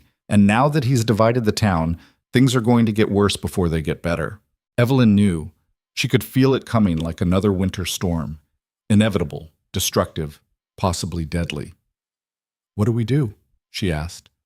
We survive. We keep our heads down, do our work, and wait for the right moment. He glanced at her. And we watch our backs. Grady's already tried to kill people once with that train derailment. He might try again. The casual acknowledgement of danger should have terrified her. Instead, it just made her tired. So tired of fighting, of being afraid, of waiting for the next attack. But she didn't say that. She just nodded and stared at the horizon, watching the ranch come into view. Home. For however long they could keep it. The first sign of real trouble came 4 days after Grady's public accusation at the station. Colt found it during the morning feeding, 3 fence posts cut clean through, wire pulled down, and 20 head of cattle missing from the north pasture. "Professional job," he said, examining the cuts. "Someone who knew what they were doing." Evelyn stared at the sabotaged fence, her stomach churning. "Grady? Probably paid someone. He's too smart to do his own dirty work." Colt straightened, scanning the horizon. "Could have driven them anywhere by now. Those cattle represent about a quarter of our winter income. Can we track them? In this snow? With a day's head start?" He shook his head. "They're gone. And even if we found them, proving they're ours would be near impossible once they're mixed with another herd." They spent the morning repairing the fence, working in grim silence. Every nail Evelyn hammered felt like an act of defiance. "We're still here, still fighting, still refusing to break." But the loss stung. Not just financially, though that was bad enough, it was the violation of it. Someone had come onto their property in the night and stolen from them, and there was nothing they could do about it. "We should report it," Evelyn said as they finished the last post. "To who? The sheriff's office is 2 days' ride from here, and Grady probably has them in his pocket anyway." Colt tested the fence wire, making sure it was taut. "Out here, you handle your own problems." "By doing what? We can't just let him keep attacking us." "We don't. We prepare for the next attack and make sure we're ready." He started gathering the tools. "From now on, one of us stays awake at night. We take shifts watching the property." "For how long? We can't live like this indefinitely." "As long as it takes." His voice was hard. "Grady wants us gone. He thinks he can grind us down with losses until we have no choice but to sell. But I've weathered hard times before. I can do it again." But could she? Evelyn had thought she was getting stronger, adapting to ranch life, becoming someone capable of surviving out here. Now she felt like that woman from the train platform again, lost, afraid, one step from breaking. That night, Colt took the first watch. Evelyn lay in bed listening to him move around the house, checking windows, adding wood to the stove. Sleep was impossible. Every creak of the house sounded like an intruder. Every gust of wind sounded like someone approaching. When she finally did drift off, her dreams were chaotic. Richard Thornton and Silas Grady merged into one threatening figure, chasing her through endless snow while Colt's voice called her name but never got closer. She woke to find pale dawn light creeping through the window. Colt was asleep in the rocking chair near the stove, his rifle across his lap. He looked exhausted, older than his years. Evelyn made coffee quietly, trying not to wake him, but the smell brought him around within minutes. "Your turn tonight," he said, accepting the cup she offered. "I'll show you how to load the rifle properly. You'll need to know. I've never shot a gun in my life. You're about to learn." They spent that afternoon on shooting practice behind the barn. The rifle's kick was worse than Evelyn expected, slamming into her shoulder hard enough to bruise. Her first 3 shots missed the target completely. The 4th hit the post about 2 feet from where she'd aimed. "Better," Colt said. "Try again." By the time they ran out of ammunition for practice, her shoulder throbbed and her ears rang despite the cloth Colt had given her to dampen the sound. But she'd hit the target 6 times out of 20 shots. Not great, but better than nothing. "If someone comes," Colt said as they headed back to the house, "you fire a warning shot first. Most people will run rather than risk getting shot. But if they don't run, if they keep coming..." "I know. Aim for center mass." The words felt surreal coming out of her mouth. A year ago, she'd been teaching literature to wealthy girls in Philadelphia. Now she was learning to shoot potential intruders on a Wyoming ranch. "I don't think it'll come to that," Colt added. "Grady's more likely to keep hitting us with theft and sabotage than direct violence. But we need to be ready for anything." That night, Evelyn took the watch from midnight until dawn. She sat by the window with the loaded rifle across her lap, staring into darkness so complete it felt like the world ended just beyond the glass. Every sound made her jump, Animals moving in the barn, the house settling, wind rattling the shutters. Nothing happened. But the tension of waiting was exhausting in its own way. They fell into this new routine, working during the day, taking turns on watch at night. After a week, Evelyn felt like she was moving through life in a fog. Sleep deprivation made everything harder. She made mistakes during morning feeding, forgot to latch gates properly, burned dinner because she lost track of time staring at nothing. "This can't continue," she said one morning after nearly falling asleep standing up while hauling water. "We're going to collapse." "What choice do we have? We could ask for help. Tom and Martha, and put them in danger too?" Colt shook his head. Grady would just expand his attacks to include them. "We handle this ourselves." But they couldn't handle it. Not long term. Not with winter deepening and their resources stretched thin from the stolen cattle and the supplies they'd given away after the storm. Evelyn could see the toll it was taking on Colt. The lines deepening around his eyes, the way he moved like everything hurt, the short temper that flared over small frustrations. She wasn't doing much better. Her hands trembled constantly from exhaustion. Her appetite disappeared. She caught herself crying over nothing. A broken dish, a chicken that wouldn't cooperate, the endless cold that never seemed to let up. "We're losing," she said one night during her watch, too tired to pretend otherwise. "Even if Grady doesn't drive us off directly, this is killing us slowly." Colt had been trying to sleep on the floor near the stove, but he sat up at her words. "Don't say that." "Why not? It's true. Look at us. We're exhausted, we're broke, and we're barely holding on. Meanwhile, Grady's sitting in his comfortable house winning without even trying. He's not winning. We're still here. For how much longer?" Her voice cracked. "What happens when we can't afford feed for the animals? What happens when we're too exhausted to keep up with the work? What happens when—" "Stop." Colt stood, crossing to where she sat. "I know you're tired. I know this is hard, but giving up isn't an option." "I'm not talking about giving up. I'm talking about being realistic.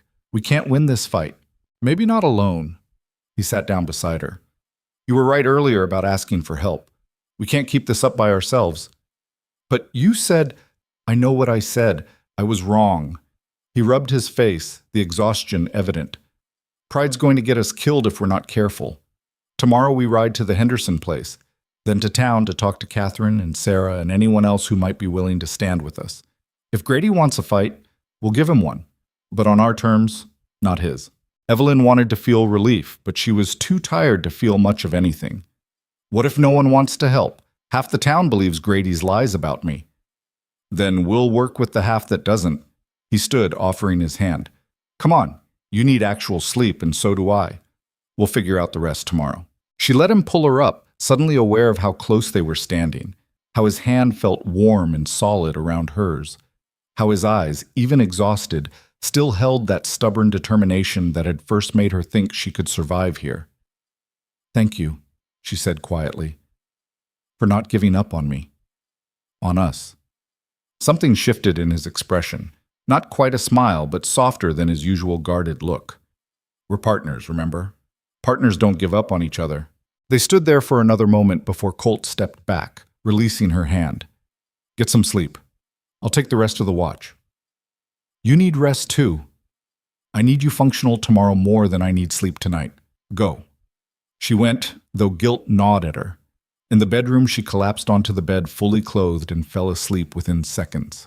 She woke to bright sunshine streaming through the window, real daylight, not the pre-dawn grayness she'd gotten used to. Panic shot through her. She'd overslept. The animals needed feeding. Colt had let her sleep while he did everything alone.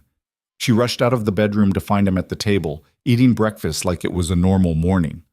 "Why didn't you wake me?" she demanded. "Because you needed sleep more than I needed help with morning chores." He pushed a plate toward her. "Eat. We're riding to the Hendersons' place after." The food stuck in her throat, but she forced it down. Outside, the day was deceptively beautiful. Clear sky, sun glittering off snow, almost peaceful if you didn't know about the threats lurking beneath the surface. They rode in silence, following the track that led northeast to the Henderson Ranch. Tom and Martha lived in a house similar to Colt's, sturdy, practical, built to withstand harsh winters. Smoke rose from the chimney as they approached. Martha came out onto the porch as they rode up, wiping her hands on her apron. Colt, Evelyn, this is unexpected. Is everything all right? Need to talk to you and Tom, Colt said, dismounting. About Grady. Tom emerged from the barn, his expression immediately cautious. Inside, over coffee that Martha insisted on serving despite Colt's protest that they didn't have time for niceties, they laid out everything. The stolen cattle, the sabotaged fence, the exhausting watch they'd been keeping. You should have come to us sooner, Tom said when they finished. We're neighbors. We look out for each other. Didn't want to drag you into our fight. It's not just your fight anymore. Grady's been putting pressure on me too, trying to buy my land, making threats about property disputes. Tom leaned back in his chair. Man's gotten too big for his britches. Someone needs to put him in his place. What are you proposing? Martha asked carefully. I won't have you boys starting a range war over this. Not a war. Just mutual protection. Colt looked at Tom. We watch each other's properties. Share information about Grady's movements. Make it clear that attacking one of us means dealing with all of us. Like an alliance, Evelyn said. Exactly like that. Grady's counting on us being isolated and vulnerable. We remove that advantage. Tom exchanged a look with Martha, some unspoken communication passing between them. Finally, Martha nodded slightly. We're in, Tom said. What do you need from us? They spent the next hour planning. Tom would reach out to other ranchers in the area, the Walkers to the north, the Carlsons to the east, anyone who'd been on the receiving end of Grady's aggressive expansion. Meanwhile, Colt and Evelyn would talk to people in town, building support among the merchants and residents who depended on the ranching community. Won't be easy, Martha warned. Grady's got deep pockets and long reach. People are scared of crossing him. Then we give them a reason to be more scared of staying silent, Colt said. We shine a light on what he's really doing. The train sabotage, the theft, the intimidation. Make it public enough that he can't hide behind respectability. It was risky. But doing nothing was riskier.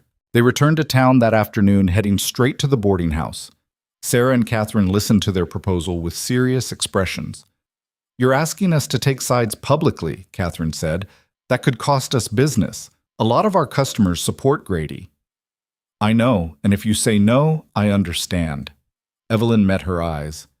But someone has to stand up to him. He's destroying this community piece by piece, and most people are too afraid to stop him. She's right, Sarah said. I've seen what he does to people who cross him. The Hendersons aren't the only ones he's threatened. Marcus at the general store got a visit last week from Grady's men, warning him about extending credit to certain troublesome families. He meant us, Evelyn said. He meant anyone who doesn't fall in line with his plans. Sarah stood up. I'm tired of being afraid. Count me in. Catherine was slower to agree, but eventually she nodded too. My mother always said you can't fight wolves by hiding like rabbits. All right. What do you need? What they needed was information. Who Grady was threatening, who he'd already bought out, who might be willing to testify if it came to that. Sarah and Catherine heard everything that happened in town. Who was struggling, who was prospering, where the alliances really lay beneath the polite surface. There's something else you should know, Sarah said as they were leaving. I overheard Grady talking to his men at the saloon 2 nights ago. They were planning something big for the next supply train. I couldn't hear details, but it sounded like another sabotage attempt. Colt's expression went hard. When's the next shipment? Day after tomorrow. 2 days to figure out what Grady was planning and stop it. 2 days to gather enough support to make a stand. 2 days that felt like nowhere near enough time. They spent those 2 days in constant motion. Colt rode to every ranch within reasonable distance, talking to ranchers, building the alliance. Evelyn worked the town, speaking quietly with merchants and families who'd been hurt by Grady's schemes. Not everyone was willing to help. Some were too afraid. Others genuinely believed Grady's version of events. But enough people agreed to stand with them that by the evening before the supply train's arrival, they had something resembling a coalition. It's not much, Tom said as they gathered at the Henderson Ranch to coordinate. Maybe 15 families willing to speak out. Another dozen who'll support us quietly, but won't risk public confrontation. It's enough, Colt said. Tomorrow, we make sure the whole town sees what Grady really is. We catch him in the act of sabotaging the train, and we make sure there are enough witnesses that he can't lie his way out of it. That assumes he actually goes through with it, Martha pointed out. What if he suspects we know and calls it off? Then we'll have made a statement anyway, that we're organized and watching. That might be enough to make him think twice about future attacks. It was a thin plan, relying on too many assumptions and variables they couldn't control. But it was all they had. That night, Evelyn couldn't sleep despite the exhaustion dragging at her bones. She kept running through everything that could go wrong. Grady calling off the sabotage, their coalition falling apart at the last minute, someone getting hurt during the confrontation. Around midnight, she gave up on sleep and went into the main room. Colt was there, staring into the dying fire. "Can't sleep either?" he asked without looking up. "Too much thinking." She sat in the other chair. "What if this doesn't work? What if we're just making things worse?" "Then we'll deal with that when it happens. But doing nothing definitely doesn't work, so we might as well try." They sat in silence for a while, watching the embers glow and fade. "Can I ask you something?" Evelyn said. "Sure. Why do you care so much about this ranch, about staying here when it would be so much easier to just sell to Grady and start over somewhere else?" Colt was quiet for so long she thought he might not answer. Then, "My mother died right there in that bedroom. Cholera took her in 3 days. She was delirious at the end, but in her last lucid moment, she made me promise not to let this place go. Said she and my father built it for future generations of Bennetts. Made me swear I'd keep it no matter what. That's a heavy promise." "It is. But it's also more than that." He poked at the embers with a stick, sending up sparks. "This ranch represents something. It's proof that you can start with nothing and build something real through work and determination. That's what the frontier's supposed to be about, creating something that lasts. If I let Grady take it, what does that say? That might makes right? That money and threats always win? Sometimes they do win. Not if enough people say no." He looked at her directly. "That's what you did in Philadelphia. You said no to Richard Thornton. He had all the power, all the resources. But you said no anyway. That took courage. It took desperation. There's a difference. Is there? Out here, half of courage is just refusing to give up when giving up would be easier." He stood, stretching. "We should try to sleep. Tomorrow's going to be hard." But neither of them moved toward their separate sleeping arrangements. They just stood there in the dimming firelight, aware that tomorrow everything could change, for better or catastrophically worse. "Colt?" "Yeah?" "Thank you for giving me a place to stand and fight from. I couldn't have done this alone." "You're not alone. That's the whole point." He hesitated, then added, "And Evelyn, whatever happens tomorrow, I'm glad you answered my advertisement, even with all the trouble it brought." Something warm bloomed in her chest, pushing back the fear and exhaustion. "I'm glad too." They finally went to bed around 2 in the morning, knowing that in just a few hours, they'd have to be up and preparing for whatever came next. The morning of the supply train's arrival dawned cold and clear. Evelyn dressed carefully, choosing her sturdiest clothes and making sure she had the small Derringer Colt had given her tucked into her coat pocket, just in case. "Stay near Tom and Martha," Colt instructed as they prepared to leave. "If things go bad, get away from the station. Don't try to be a hero." "Same goes for you," he smiled grimly.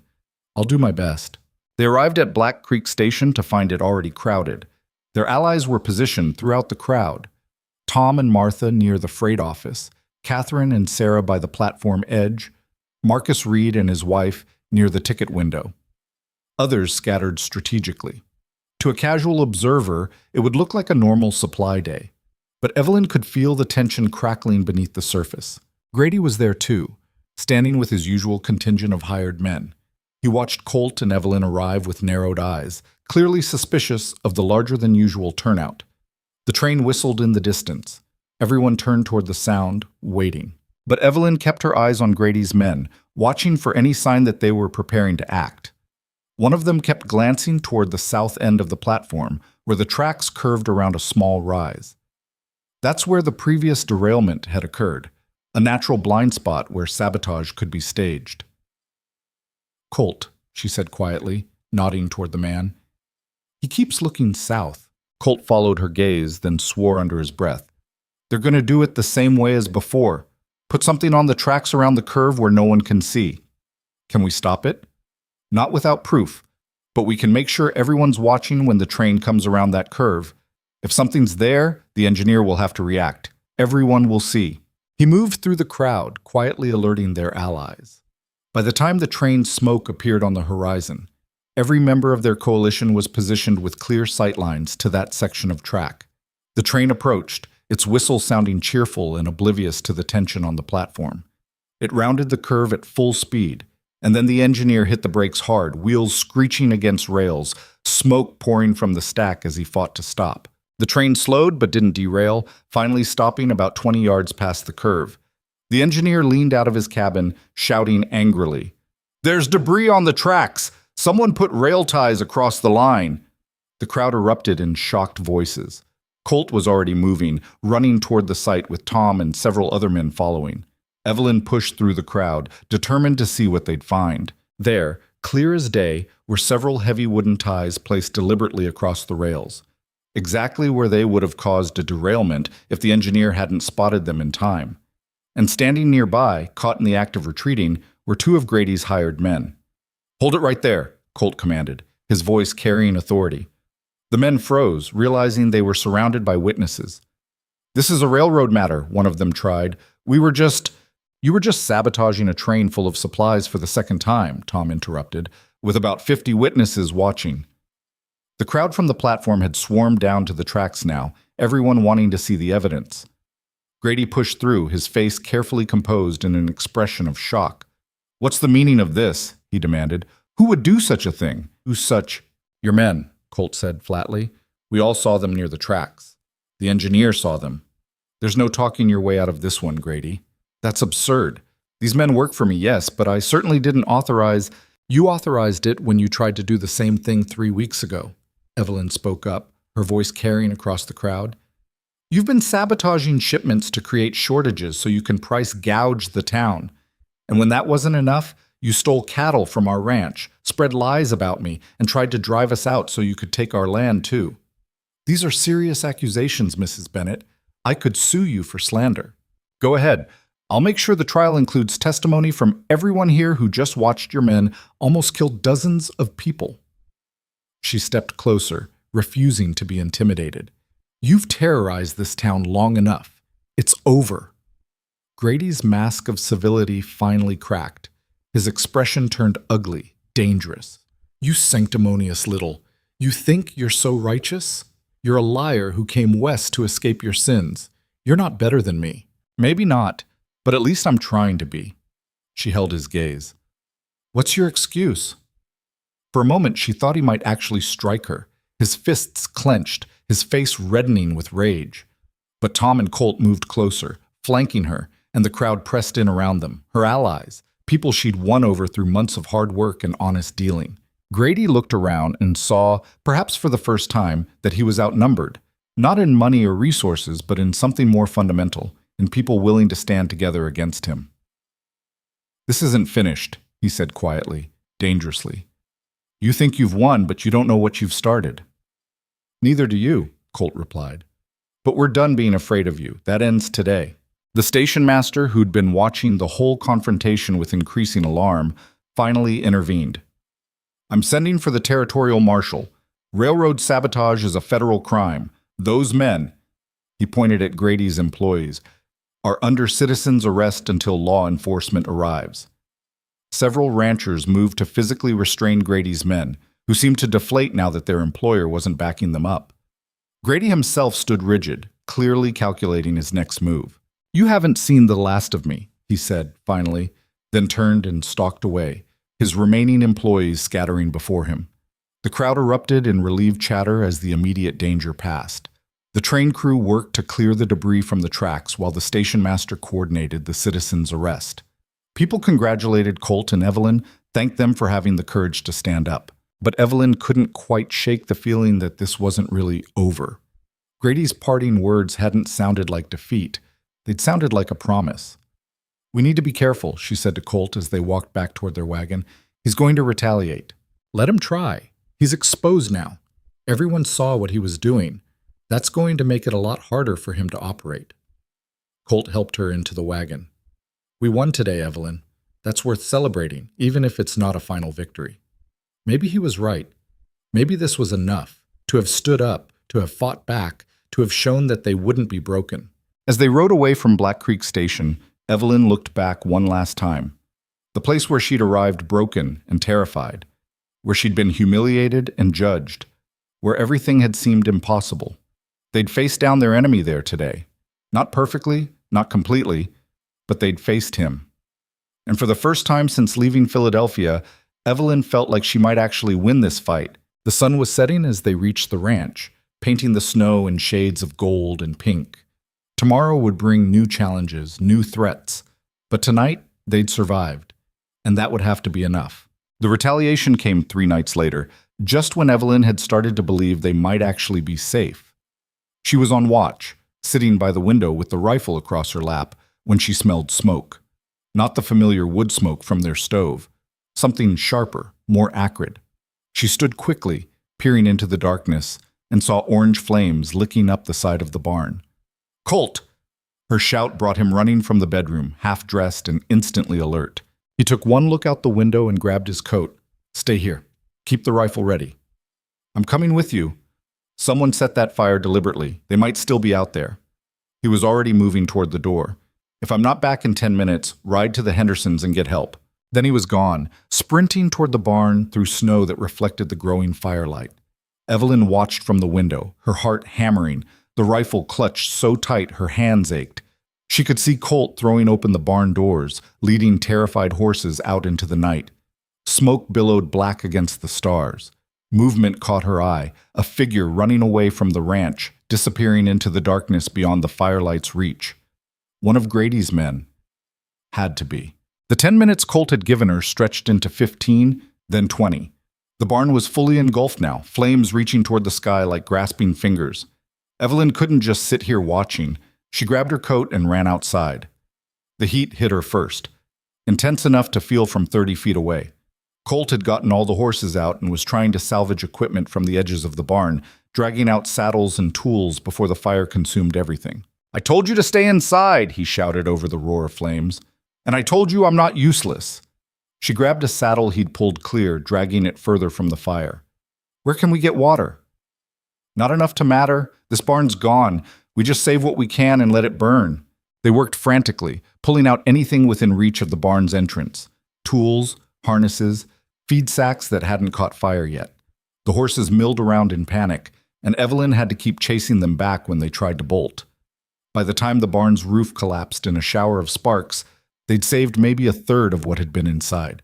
Everything else was ash and smoke. Colt stood watching the destruction, his face illuminated by firelight, expression carved from stone. "That's a year's worth of repairs and replacement costs. Minimum." "We'll manage." Evelyn's voice sounded more confident than she felt.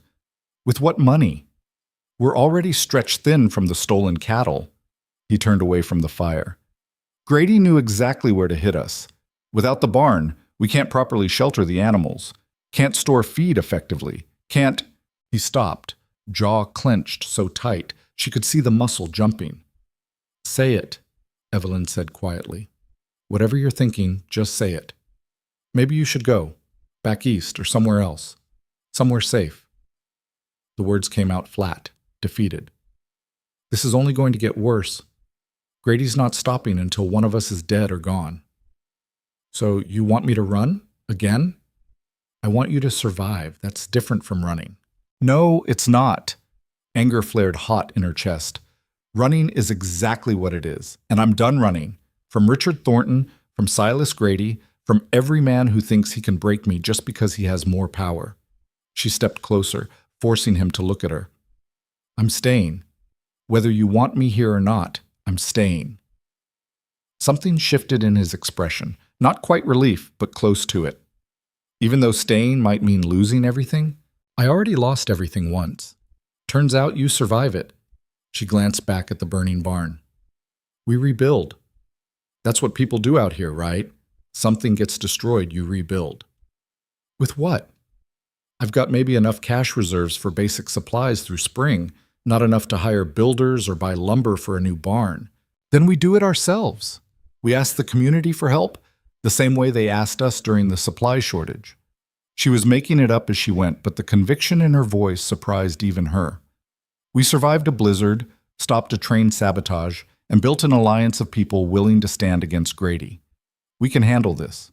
Colt stared at her for a long moment, the firelight casting shadows across his face. Then, incredibly, he smiled. Not his usual grim expression, an actual smile that reached his eyes. "When did you get so stubborn?" he asked. "I think I was always stubborn. I just forgot for a while." She looked at the smoking ruins of the barn. "Come on, we need to secure the horses somewhere before they freeze or run off." They spent the rest of the night improvising shelter, using the remaining outbuilding and rigging blankets to block wind. It wasn't great, but it would keep the animals alive until they could figure out something better. By the time dawn broke, Evelyn was so exhausted she could barely stand, and Colt looked like he'd aged another decade. "We need to report this," she said as they trudged back to the house. "Everyone needs to know Grady escalated to arson. The marshal's supposed to arrive today for the sabotage investigation. We'll tell him then." Colt paused at the door. "Evelyn, about what I said earlier? You were scared, I understand, but don't ask me to leave again. We're in this together now." He nodded slowly. "Together, right." Something in his tone made her look at him more closely. He was watching her with an expression she couldn't quite read, intense, searching, like he was seeing her for the first time. "What?" she asked. "Nothing. Just, you're not the woman who stepped off that train crying. You know that, right? I'm exactly the same person, just with more calluses and less tolerance for powerful men. No, you're stronger, braver." He hesitated. "I should have said this before, but I'm glad you stayed. Even with everything, especially with everything, I'm glad." The words settled into the space between them, meaning more than their surface simplicity suggested. Evelyn felt her breath catch, suddenly aware of how close they were standing, how the morning light made his tired eyes look almost gentle. "I'm glad too," she managed. The moment stretched, fragile and significant. Then Colt cleared his throat and stepped back. "We should clean up before heading to town. Can't meet the marshal looking like we survived a war." "We did survive a war. Just a different kind." The marshal turned out to be a weathered man in his 50s named Carson, who listened to their account of the barn fire with a grim expression that suggested he'd seen this kind of thing before. "Arson to intimidate witnesses," he said, making notes. "That's a serious charge on top of the railroad sabotage. You see who said it?" "Someone running away from the property," Evelyn said. "Too dark to identify them specifically, but it had to be Grady's people." "Had to be isn't proof, ma'am. I need evidence."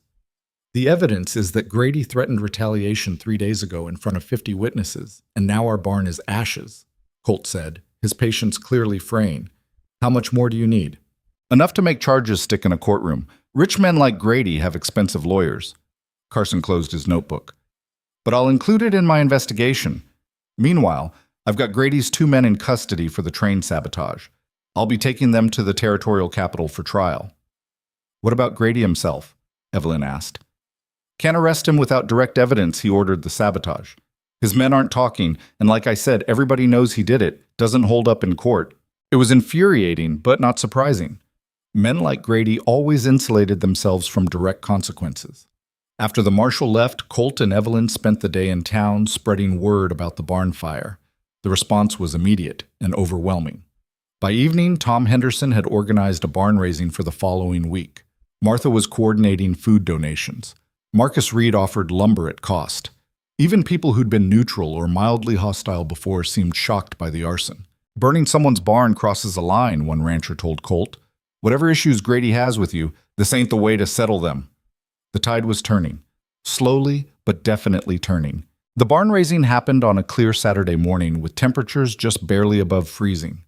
Evelyn had never seen anything like it. Dozens of people converged on the ranch at dawn, bringing tools and lumber and determination. Men worked on the structure while women organized food and children hauled materials. By midday, the frame was up. By evening, the roof was on and walls were being closed in. "Won't be pretty," Tom said, surveying their work, "but it'll stand and keep your animals safe. That's what matters." Evelyn moved through the crowd with coffee and gratitude, still amazed that this many people had shown up. Not just their allies, but families she barely knew. People who'd been on the fence about Grady's accusations, but had been swayed by his escalation to violence. "You've earned this," Martha told her quietly. "People remember how you helped during the supply crisis. They remember you standing up to Grady at the station. This is them returning the favor. As the sun set on the completed barn, rough but functional, Evelyn stood beside Colt watching their neighbors pack up to leave. "We couldn't have done this alone," she said. "That's the point. Nobody survives the frontier alone. You either build community or you die isolated." He glanced at her. "You understand that now better than most." She did. All those months of trying to handle everything by herself in Philadelphia, of bearing the weight of scandal alone, that had been impossible from the start. Here, she'd learned to accept help, to give help, to be part of something larger than her own survival. "Grady won't take this well," she said, watching the last wagon disappear into twilight. An entire community coming together against him. "No, he won't." Colt's expression was serious. "He's going to make one more push, something big. We need to be ready." They increased their vigilance. Always one person awake, always the rifle loaded and ready. Days passed in tense anticipation. A week, 2 weeks. Grady's trial for the train sabotage was scheduled for the following month in the territorial capital. His 2 employees had taken a plea deal, agreeing to testify against him in exchange for reduced sentences. The news should have been reassuring. Instead, it felt like standing on the edge of a cliff, waiting for the push. It came on a Tuesday afternoon in late February. Evelyn was in town picking up supplies when she overheard 2 of Grady's remaining employees talking outside the saloon. "Tonight, while they're both in town for the meeting, boss wants it done quick and clean." "What about witnesses?" "Won't be any. Everyone will be at the town hall arguing about railroad contracts." Evelyn's blood turned cold. She moved away quickly before they noticed her, then went straight to find Colt at the general store. "They're planning something for tonight," she said quietly, pulling him aside. "During the town meeting." His jaw tightened. "Another attack on the ranch while we're gone?" "That's my guess, but this time we'll be ready for them." They spent the afternoon planning with Tom and a few other trusted allies. Instead of attending the town meeting, they'd set a trap, make it look like they'd left for town, then wait at the ranch to catch whoever Grady sent in the act. "This is dangerous," Tom warned. "If Grady's desperate enough, his men might be armed and willing to fight." "Then we'll be armed too," Colt said. "But we need proof. Solid proof that can't be explained away. We need to catch them red-handed."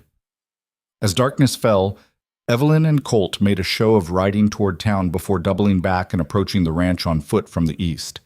Tom and 2 other ranchers were positioned in the tree line to the north. If Grady's men came, they'd be surrounded. They waited in the cold darkness, barely breathing. An hour passed. 2. Evelyn was starting to think maybe she'd misunderstood the conversation when she heard horses approaching from the south. 4 men rode up to the darkened house, dismounting casually.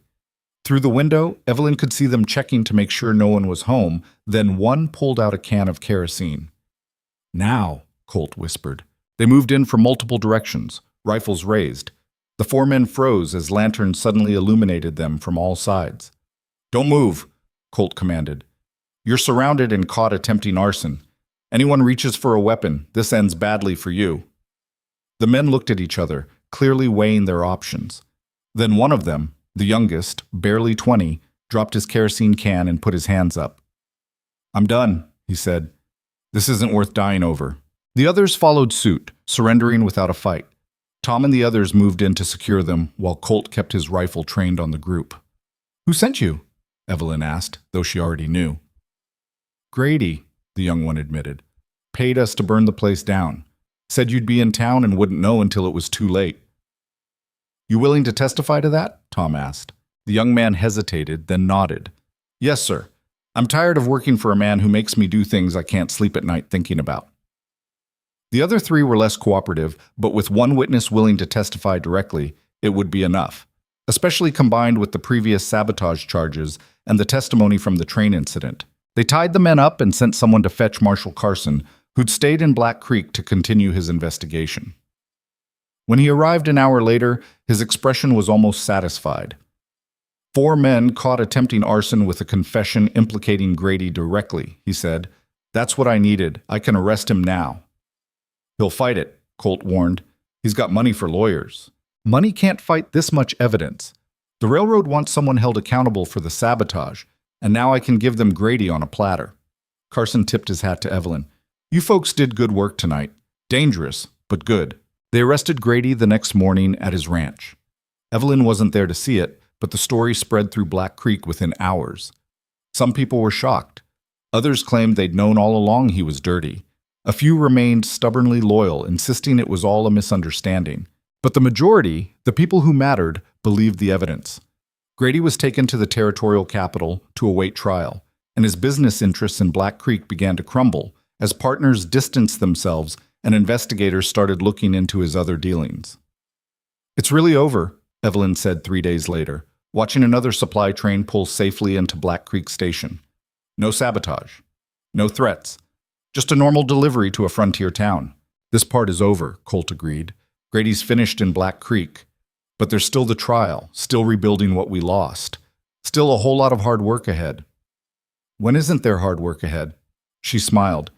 "At least now we can do it without watching over our shoulders constantly." They collected their supplies and loaded the wagon, exchanging greetings with townspeople who now treated Evelyn like she belonged. Not the scandal from back east, not the outsider who'd brought trouble. Just Evelyn Bennett, the rancher's wife who'd helped stop a corrupt man from destroying their community. On the ride home, Colt was quieter than usual. Evelyn let the silence stretch, content to just be moving forward without fear for the first time in months. "I need to tell you something," he finally said. "All right. When I put that advertisement in the Philadelphia paper, I was looking for a partner. Someone practical who could help run the ranch. That's all I thought I wanted." He kept his eyes on the road ahead. But somewhere along the way, it became more than that. Evelyn's heart beat faster.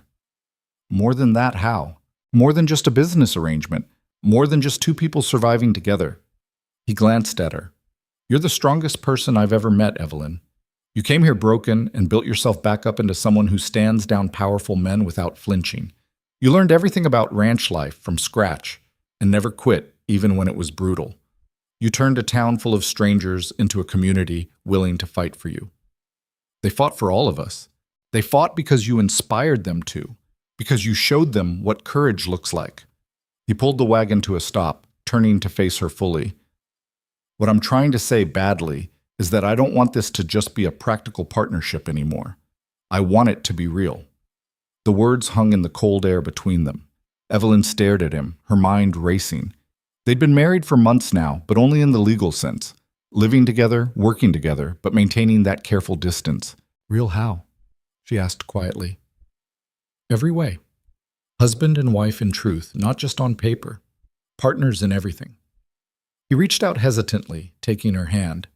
"That's what you want too." What did she want? A year ago, she would have said safety, respectability, a chance to rebuild her reputation, but she'd learned those things were illusions. What mattered was this, someone who saw her at her worst and her best, and chose to stand beside her anyway. Someone who trusted her enough to build something real together. "Yes," she said. "That's what I want too." His smile was genuine and unguarded in a way she'd never seen before. He leaned in slowly, giving her time to pull away, and kissed her gently. It was brief and awkward and perfect. Not some romantic fairy tale moment, but something better, real. When they pulled apart, Evelyn was smiling despite the tears on her cheeks. "I'm still going to ruin fence posts sometimes," she warned, "and burn dinner, and probably make 100 mistakes. And I'm still going to be stubborn and terrible at expressing feelings." He squeezed her hand. "Guess we'll just have to figure it out together." "Together," she agreed. "I like that word." They rode the rest of the way home in comfortable silence, hands linked between them. The ranch came into view, the house, the new barn, the fences they'd repaired together. Home, built not just from wood and nails, but from choice and commitment and shared struggle. The following months proved that Grady's influence had extended far beyond what anyone suspected. His trial uncovered evidence of land fraud, bribery, and multiple counts of sabotage across 3 territories. He was sentenced to 15 years in federal prison, and his assets were liquidated to pay restitution to his victims. Colt and Evelyn received enough compensation to not only cover their losses, but to expand the ranch modestly. They hired 2 seasonal workers for the busiest times, but mostly they continued running the operation themselves, partners in every sense. Spring came late that year, but when it finally arrived, it transformed the Wyoming plains into something almost beautiful. Green grass pushed through melting snow. Calves were born. The garden Evelyn planted behind the house sprouted vegetables. She was working in that garden on a warm afternoon in May when a wagon approached from town. Sarah and Catherine, bringing news. "You'll never believe who just arrived on the train," Catherine said, barely containing her excitement. "Richard Thornton." Evelyn's hand stilled in the dirt. "What?" "He's in Black Creek, came looking for you. Said he had business to discuss." Sarah's expression was concerned. "Are you all right?" Evelyn sat back on her heels, processing. Richard Thornton, the man who'd destroyed her life in Philadelphia, was here. The man she'd been running from when she first stepped off that train in tears. A year ago, this news would have paralyzed her with fear. Now she just felt tired. "Where is he now?" she asked. "At the boarding house. He asked us where you lived. We didn't tell him." "Good." Evelyn stood, brushing dirt from her hands. "I'll go talk to him. On my terms, not his." Colt appeared from the barn, taking in the scene. "What's going on?" "Richard Thornton is in town. I need to face him." She met his eyes. "Will you come with me?" "Always." They rode into Black Creek together, Evelyn rehearsing what she'd say and then abandoning every version as inadequate. "What did you say to someone who'd tried to ruin you?" Richard was exactly as she remembered, handsome in that polished city way, expensively dressed, confident. He stood as she entered the boarding house parlor, his expression carefully contrite. "Evelyn, thank you for agreeing to see me." "I didn't agree. I came because I wanted to face you on my own terms." She stayed near the door, Colt a solid presence beside her. "What do you want, Richard?" "I wanted to apologize for everything that happened in Philadelphia. I behaved abominably toward you." He did look genuinely remorseful. "I was angry that you rejected me, and I lashed out in ways I've come to deeply regret. You destroyed my career, my reputation, my entire life." "I know, and I can't undo that damage, but I can try to make amends." He pulled papers from his coat. "I've written letters to the academy where you worked, to your former landlady, to everyone I spoke against you to, retracting everything I said, admitting I lied because of wounded pride." Evelyn stared at the papers, not taking them. "Why now? It's been over a year." "Because I've spent that year watching my own reputation crumble. Turns out when you make a habit of ruining people who cross you, eventually it catches up with you. I lost business contracts, social connections. My father threatened to disown me." He set the papers on the table. "I finally understood what I'd done to you, how it must have felt to watch your whole life disintegrate because of lies. So this is about your guilty conscience, partly, but also about trying to be less of a terrible person." He gestured to the papers. "Those letters won't restore everything I took from you, but they might help rebuild your reputation back east if that's something you want." Evelyn picked up the letters, scanning them quickly. They were thorough, explicit in their admission of wrongdoing. With these, she could return to Philadelphia vindicated, could reclaim her teaching position, could have her old life back. The realization hit her like cold water. She didn't want that life back. "Thank you for these," she said slowly. "I do appreciate the gesture, but I'm not returning to Philadelphia. My life is here now." Richard looked confused. "But surely you'd prefer civilization to this frontier town, especially now that your name is cleared. Civilization didn't save me when I needed it. These people did." She glanced at Colt, who'd been silent throughout the conversation. "I've built something here that matters more than reputation or respectability.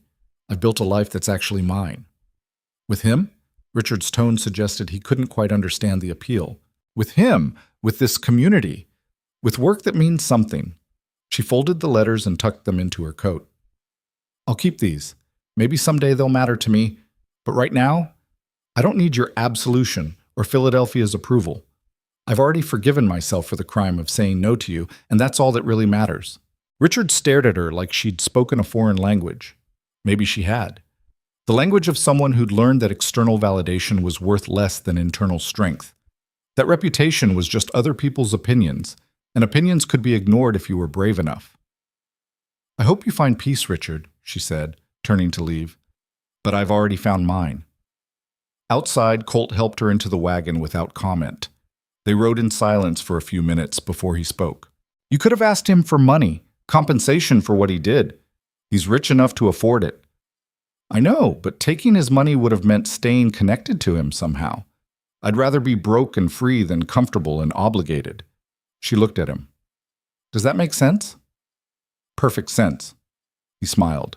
You really have changed. The woman who stepped off that train wouldn't have turned down money. That woman thought money and reputation could protect her. I know better now. She pulled out Richard's letters, considering them. What should I do with these? Whatever you want. Keep them, burn them, frame them. They're yours.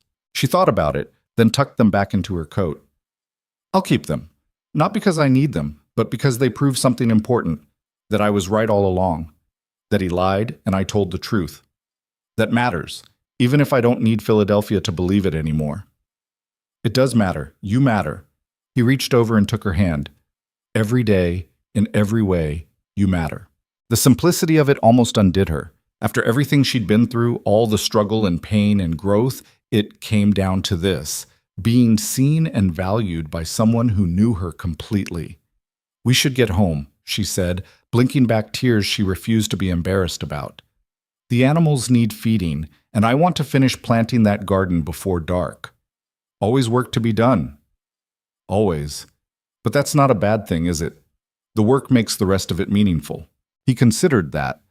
My mother used to say something similar, that a life without work was a life without purpose. Seems like you figured that out. They drove home through afternoon sunshine, past fields where their cattle grazed and fences they'd repaired together. The ranch looked peaceful in the golden light, not perfect or pristine, but solid, real. Earned through months of backbreaking work, and refusing to quit when quitting would have been easier. That evening, after the animals were fed and dinner was eaten and the dishes were cleaned, Evelyn stood on the porch watching stars emerge in the darkening sky. The same stars that had watched her arrive here broken and terrified, that had witnessed every struggle and small victory since. Colt joined her, wrapping a blanket around her shoulders against the evening chill. Thinking about anything in particular? He asked. About how I used to think running away was shameful, like it meant I'd failed somehow. She leaned against him, comfortable in a way she'd never been with anyone before.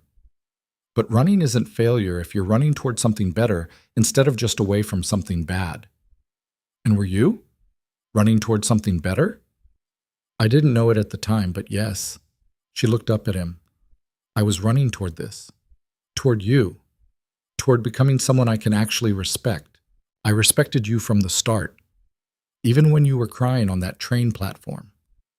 You saw something in me I didn't see in myself, someone worth taking a chance on. We took chances on each other. He pulled her closer. Best gamble I ever made. They stood there as darkness deepened and cold settled across the plains. Inside, the stove crackled warmly. The new barn sheltered their animals safely. Their home, built from choice and struggle and love that grew slowly like prairie grass, putting down deep roots. The woman who'd arrived at Black Creek Station crying and desperate was gone, transformed into someone stronger. Not perfect. Evelyn still burned dinner sometimes, still made mistakes with the livestock, still had moments of doubt and fear. But she'd learned that perfection wasn't the point. Survival was. Growth was. Building something that mattered despite the obstacles. She'd come west running from scandal and ruin. She'd found something better than redemption. She'd found herself. The train whistle sounded in the distance, carrying across the empty miles between town and ranch. New arrivals stepping onto that platform for the first time, nervous and uncertain about what frontier life would demand of them. Some would thrive, others would fail, all of them would be changed. Evelyn remembered that feeling, the terror and desperate hope mixed together, the sense of stepping off one life into another completely unknown. If she could go back and tell that frightened woman anything, she'd say this: the person you're running from matters less than the person you're running toward becoming. The breaking isn't the end, it's the beginning. But she couldn't go back. None of them could. You could only move forward, putting one foot in front of the other, choosing courage over comfort, choosing to build instead of hide. Come inside, Colt said gently. It's getting cold. In a minute. I just want to look at it a little longer. Look at what? Everything. She gestured at the darkness, the stars, the ranch spread out before them. Everything we built together, everything we survived. I want to remember what it took to get here. Why? so you don't forget how hard it was. So I don't forget how strong we had to become."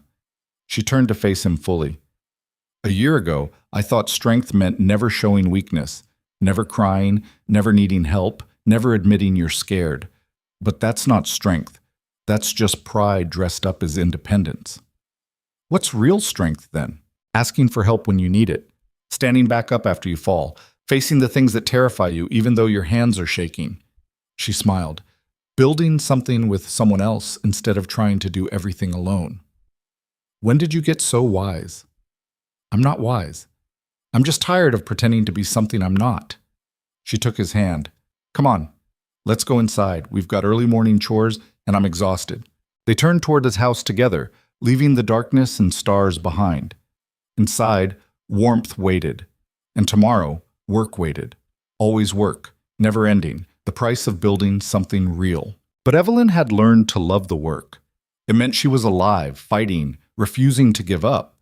It meant she mattered in ways that Philadelphia society never made her feel she mattered.